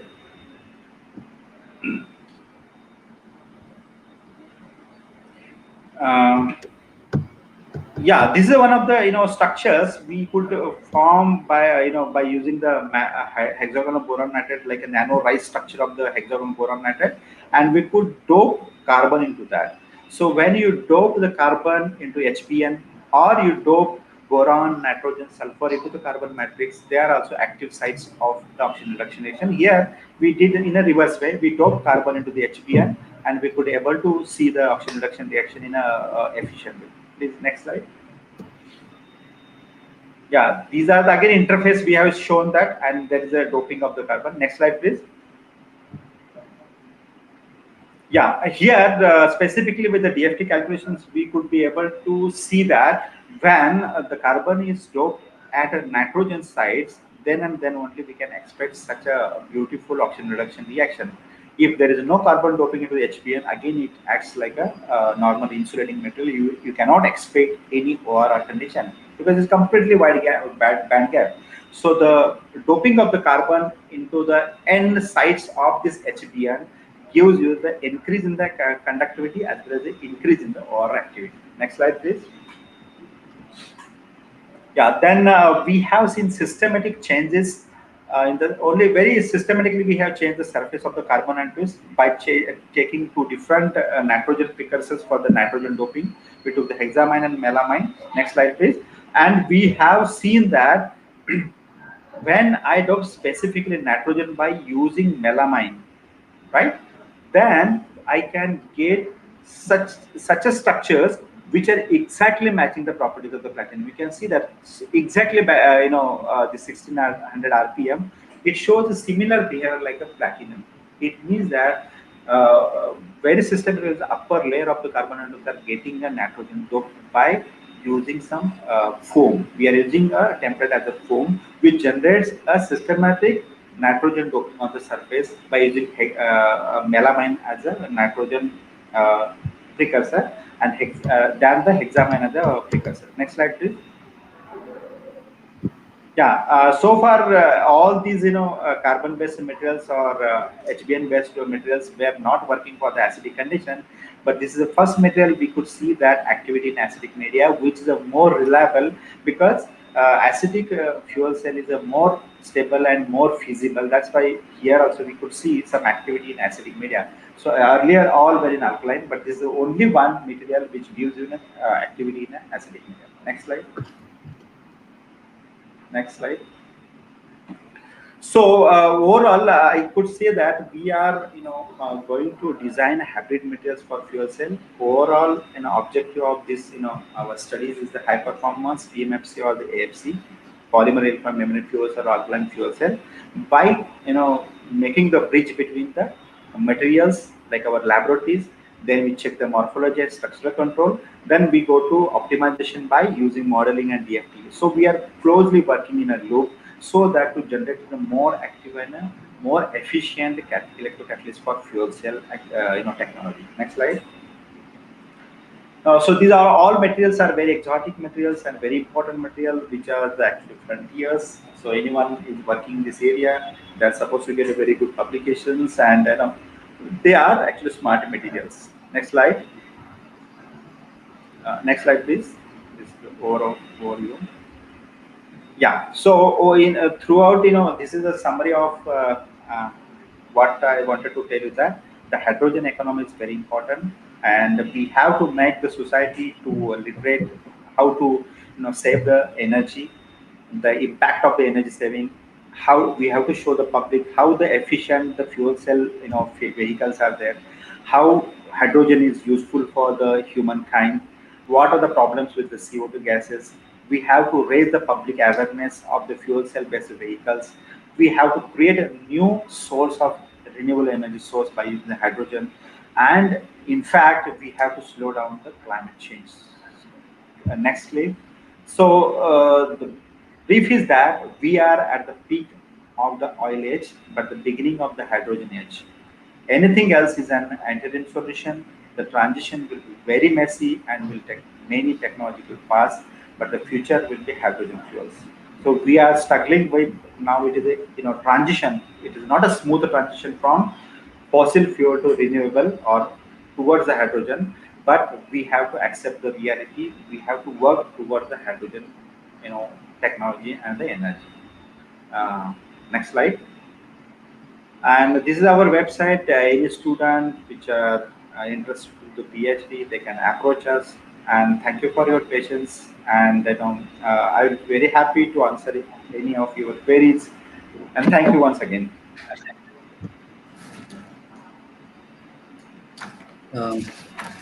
Thanks very much, Dr. Balchand Kakde, for your very informative and interesting lecture on sustainable materials design for hydrogen economy.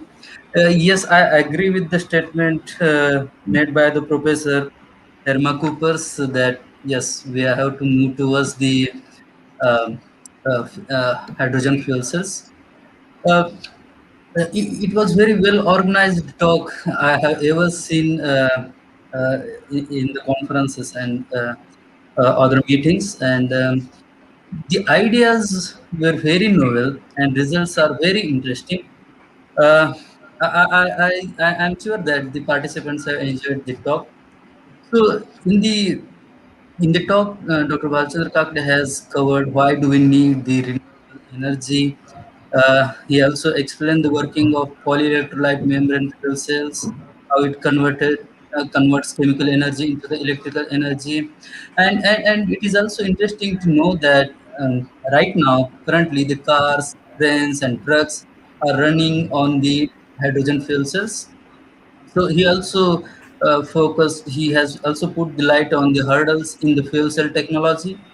Uh, in his talk, he has splitted his talk on two materials. One is platinum-based fuel cells, that is the platinum cobalt nickel system he has used for the for his research, and though the platinum is very costly, so he has moved towards the noble metal free electrocatalysis like graphene hexagonal boron nitride he has used for his research. uh, so overall, it was quite interesting talk. So I have only two questions before I move towards the participants' questions.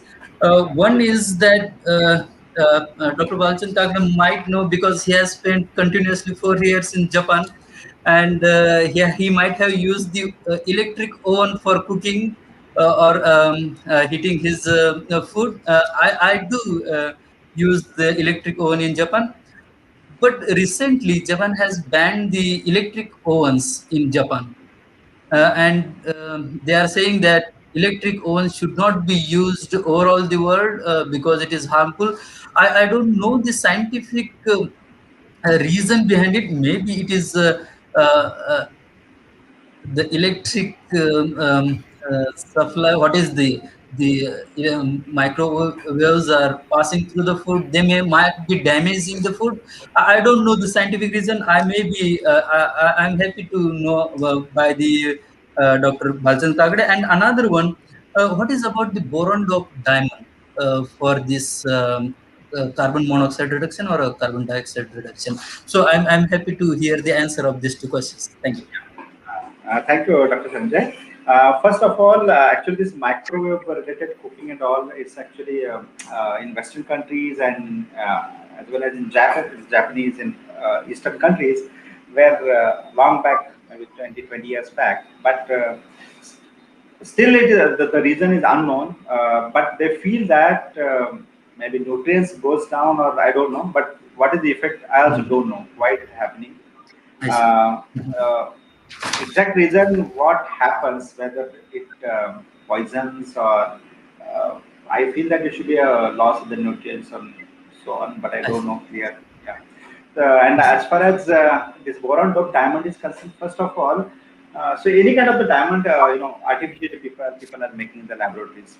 So any what you purchase in the natural diamond in the shop, same kind people can mimic it, especially the Chinese companies and so on. They can make any kind of thing. So diamond is first of all is again a wide band gap. It's an insulating side. It's like a tetragonal structure, right? Very strong.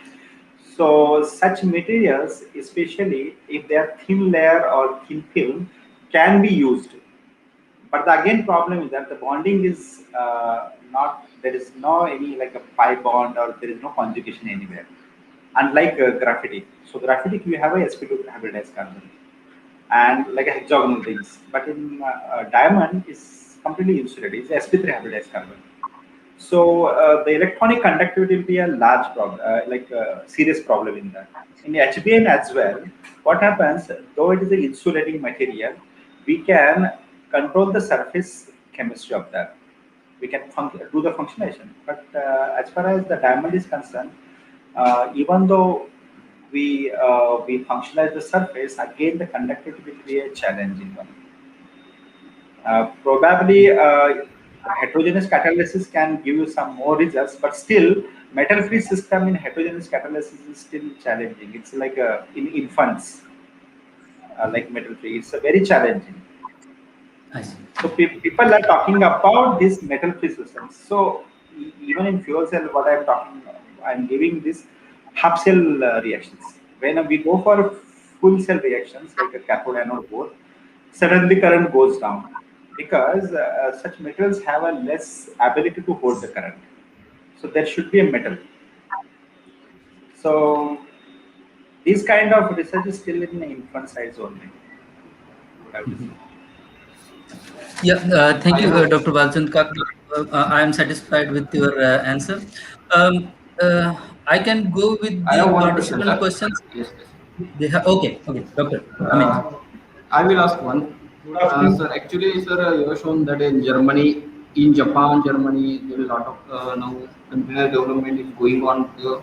There is fuel cells. Where India stands at present in the Very utilization good. of the fuel Actually, cells at it's very good question. Basically, like a CSR and NIMITLY program, New Millennium technologies, as far as this is concerned, from 2004, I guess, 2004 is CSR mainly invested a lot in fuel cell technology.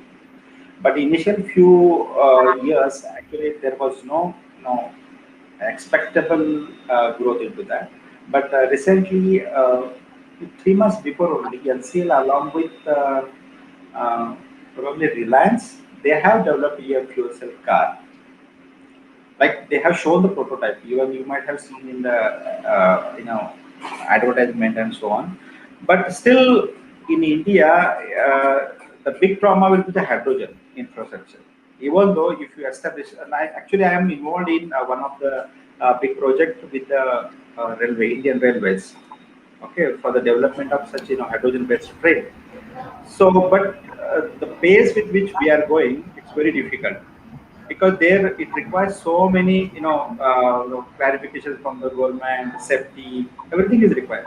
Even they were unable to install a hydrogen station in the in Chennai we have a very big station, no, to build the bogies. So we have a MOU with them, but they don't want to make it in a bigger way. Putting a hydrogen tank nearby them, they are scared to do that. So this, mental trauma is also there. So things, society is not willing to accept it. The way what we have the petrol pumps, diesel pumps, that is far away in India. Okay, the way what we have a petrol pump and diesel pump, the similar way if you want to fix the hydrogen, just think about that. Nobody wants to stay nearby, right? In fact, a common person, he does not want to take a hydrogen cylinder with his car or bike. He's very much scared because it's a flammable gas. So the safety concern is very big. Even though you bring the technology from any country like Japan, China, or USA, do we have infrastructure? And it requires a huge money. And seeing the progress of the Japan and California as well, even though if you book this Mirai car, Toyota, you require 2 years, 2 to 3 years waiting period to get the car. Even if you bring such car in India, what will do with that? We don't have hydrogen. Right now there is no source for hydrogen. Still we are burning the hydrocarbon to get the hydrogen. So there are many challenges in Indian, specific way. In Japan, even Dr. Sanjay has seen that the population is no problem. They are struggling with the population. The majority of the young people are committing suicide and so on. So they have another problem. So in India, it's the dense population, right? If you bring such technology, you have to make people, awareness. So that's why our last slide was that you have to make people aware about this technology first. We need to accept it. So, 25, 30 years back when we started LPG, people were very much scared, right? Very much scared. And there were accidents as well. But now, LPG is like a small kid also can operate it. But LPG is also very much flammable. We are working with it, right? So there are many things in India to be, this technology. Even if we purchase all this technology in India, do we have infrastructure? That is the main problem. Yes, the same concern is there. Even the hydrogen-based vehicles are coming, so they are environment friendly, but people are little worried about the hydrogen safety, and also the infrastructure is the issue. From the participants, I could not see any question from the Yes. comments box. So, yeah, I will go through, and I thanks organizing committee members, the principal of the college, Professor Kanse sir, the organizer, Dr. Amit Suple sir, Dr. Ms. Prabhat Patil ma'am, Dr. Dada Nade sir, for giving me an opportunity for chairing this session. And I personally enjoyed this session and the talk given by the Dr. Valedictory Kakre. So thanks once again, the organizing committee members, and uh, next to you, Dr. Amit. Yes, sir. Download, sir. Kind of. Good afternoon, all. Good afternoon, all. Is I am audible? Yes. Yes, Good afternoon, yes. all.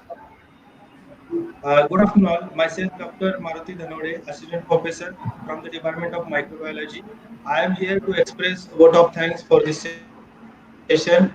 First of all, uh, I will like to thank chairperson of this session, Dr. Sanjay Latte sir, for chairing this session. Then I want to thank resource person of this session, Balchand Kakade sir, who has given such a nice lecture, and it was very useful and informative. So, with the due permission of chairperson of this session, Sanjay Latte sir, I declare that this session is over. Uh, Thank you, Kakade sir. Thank you, Latte sir, for joining with us.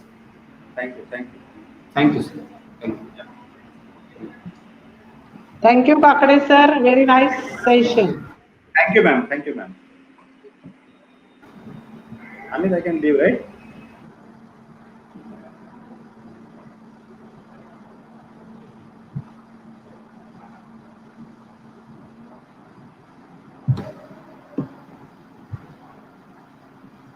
The valedictory function will start within 2 minutes. So wait for 2 minutes. Supli sir, hello. Yes. Hello. Question add होते 2 मिनिटं बघतो. Sir join. Yes. मला join करायला. Good afternoon to one and all. Now we are going to start the valedictory function. For this session, President is our honorable. Sir, wait. Gavit sir, please wait Gavit for sir, wait. principal. Please wait 5 minutes. Okay, ma'am. Principal has to join.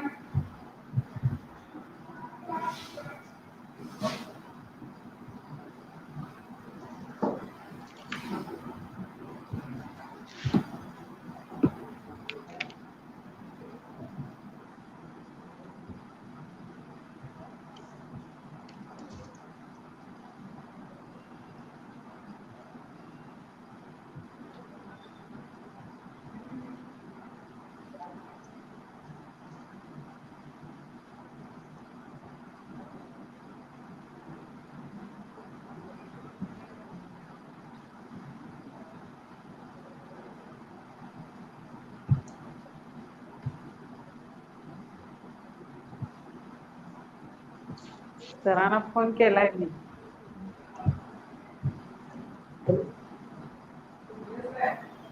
Hello. नाही sir, त्या mail मधल्या guest लिंकवर click करायची फक्त.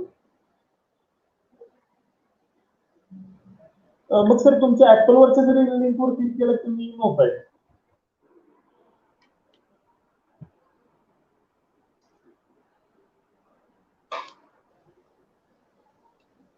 Sir join होते 2 मिनिटं बघतो. मी wait for.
तुमचा रोटेटिंग मोड ऑफ असेल. असणार आहे. रोटेटिंग केले सगळं रोटेटिंग आहे तर. सर असू द्या sir.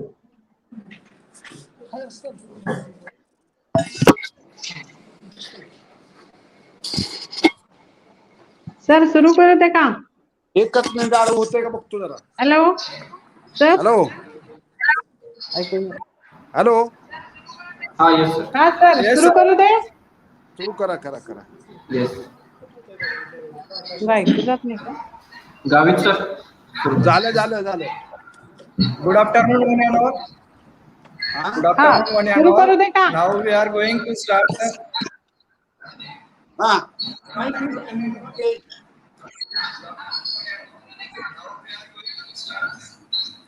Good afternoon, one and all. Now we are going to start the valedictory function. For this session, the president is our honorable principal, Dr. D.J. Kanse sir. Now I request to Dr. P.M. Patil ma'am, Head Department of Zoology, to give the review of this conference. Ma'am. Thank you, sir. Honorable Principal Dr. D.G. Kanse, President of the Valedictory Function, Dr. A.R. Supple, Coordinator Internal Quality Assurance Cells, all my colleagues, all participants. I welcome you all at the valedictory function of this conference. I would like to give a brief review of this conference. Today we gathered virtually for third national conference on recent trends in pure and applied sciences. To fulfill the objective of conference, that is sharing of knowledge and discussion on highly current issues, internal quality assurance cells of Dr. Patangrao Kadam Mahavidyalaya organized this conference. Organizing chairperson, our principal, introduced the conference, gave all information about the Bharati Vidyapeeth and welcomed chief guest and the president of this conference. For inaugural function of this conference, chief guest was Honorable Vice Chancellor Savitribai Phule University Pune, Honorable Dr. Nitin Karmalkar. In his inaugural address, he has mentioned how to cope, how to improve new technology. We must accept new things. He also mentioned that new education policy is accepted. New education policy emphasizing liberal education. We must understand roots of liberal education, concept of liberal education. He has also explained situation of COVID pandemic, particular disease, production of ventilator. He also mentioned we will be resolve many problems by coming together. Regarding recent trends, we must get updated. We must know gaps between knowledge system. He has also mentioned understanding is the basic science. All we are inspired by great words of Honorable Vice Chancellor Dr. Nitin Karmalkar. The inaugural session was hosted by Mrs. Bharati Bhavikatti, Head Department of Microbiology, and vote of thanks was proposed by Coordinator Internal Quality Assurance Cells Dr. Amit Supple. Inaugural function was followed by session 1. The resource person of session 1 was Dr. V.S. Manne, Professor Head Department of Zoology. Dr. V.S. Manne was introduced by Chairperson Dr. V.I. Kalmadi, Head Department of Zoology, YC College, Karan. His topic was development of integrated pest management model for whitefly. He has covered all aspects of pest management of whitefly.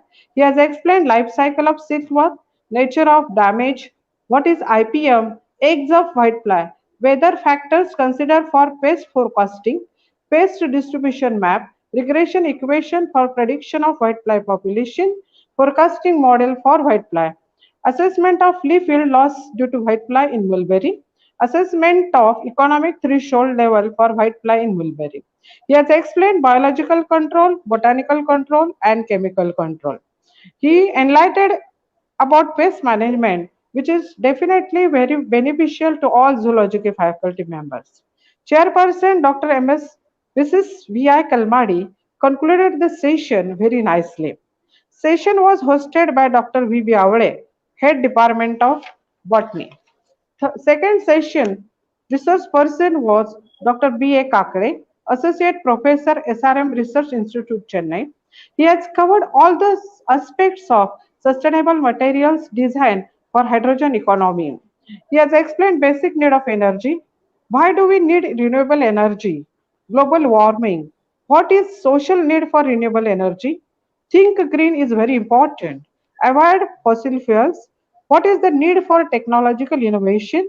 He has explained energy sources. He has covered all the aspects regarding sustainable material design for hydrogenic economy.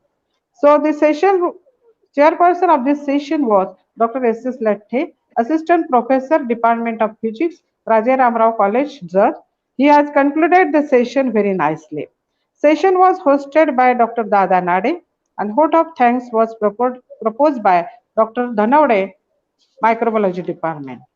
So all I would like to express my gratitude to all respected resource person and all chairpersons, all participants. Thank you very much. Thank you, ma'am. Now I request to Dr. V.B. Avle sir to give the vote of thanks. My cohort to Avle sir. Dr. V.B. Avle sir, please give the vote of thanks.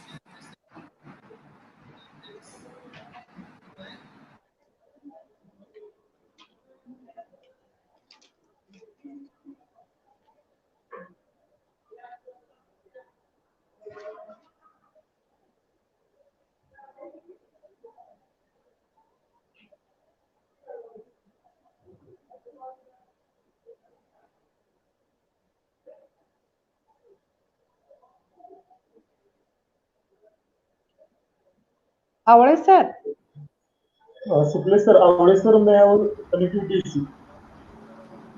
Gavit सरांच्या इथून करायला सांग. Sir will be joined within a couple of minutes.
Suple sir, they may have connectivity issue. Can we? Phone केला.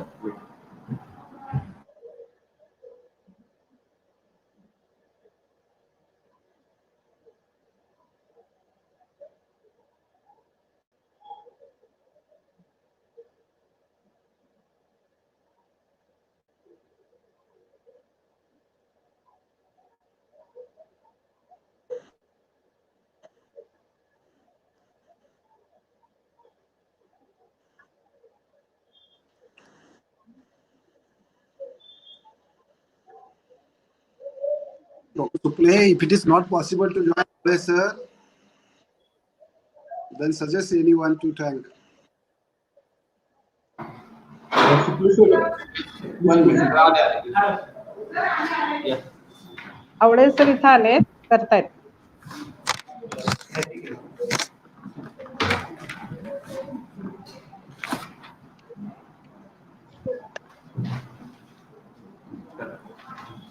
Okay, good afternoon, all of you. So from the early morning, we are here busy in schedule. So I am very thankful to chief guest and given the inaugural address, Honorable Dr. Nitin Karmarkar sir, Vice Chancellor, Savitribai Phule University, Pune. From very busy schedule, sir gave the valuable time to the inaugural function. Sir, I am very thankful. Honorable Dr. H.M. Kadam sir also given the valuable time to our functioning. I am also thanking to you. Sir, Principal of our college, Principal Dr. D.G. Kanse sir, for inspiration and valuable suggestions for organization of national conference. I am very thankful to sir. Also, I am thanking to Dr. P.M.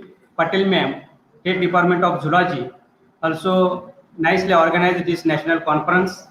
Aqua Coordinator Dr. Amit Suple sir, Resource Person Honorable Dr. V.S. Manne sir, Honorable Dr. P.A. Kakade sir, Chairperson Honorable V.I. Kalmades ma'am, Dr. S.S. Latte sir, and all participants who are participated in the national conference. All head of the department of our college, all faculty members, technical staff, especially A.R. Wande sir, M.P. Gavit sir, and A.B. Khattare sir, which were very nicely organized this national conference and a technical support. Once again, and thanks to all. And this conference is over. Thank you, sir. Thank Thank you, you. sir. Thank you very much. Thank you, sir. Feedback form Yes, yes, बंडे yes. Sir feedback फॉर्मचं सांगायचं आहे ना? Yes. It's request to all participants, please find the feedback link in the comment section, as well as we will provide you that feedback link on the WhatsApp also, on Telegram group also. Please fill that feedback forms. Okay, thank you so much. Yes. Ma'am, can we end our broadcast with Yes. permission of sir? Yes, sir. Okay, thank you. ma'am. Okay. Okay. Thank you all With of the you. due permission, chairperson, conference is over.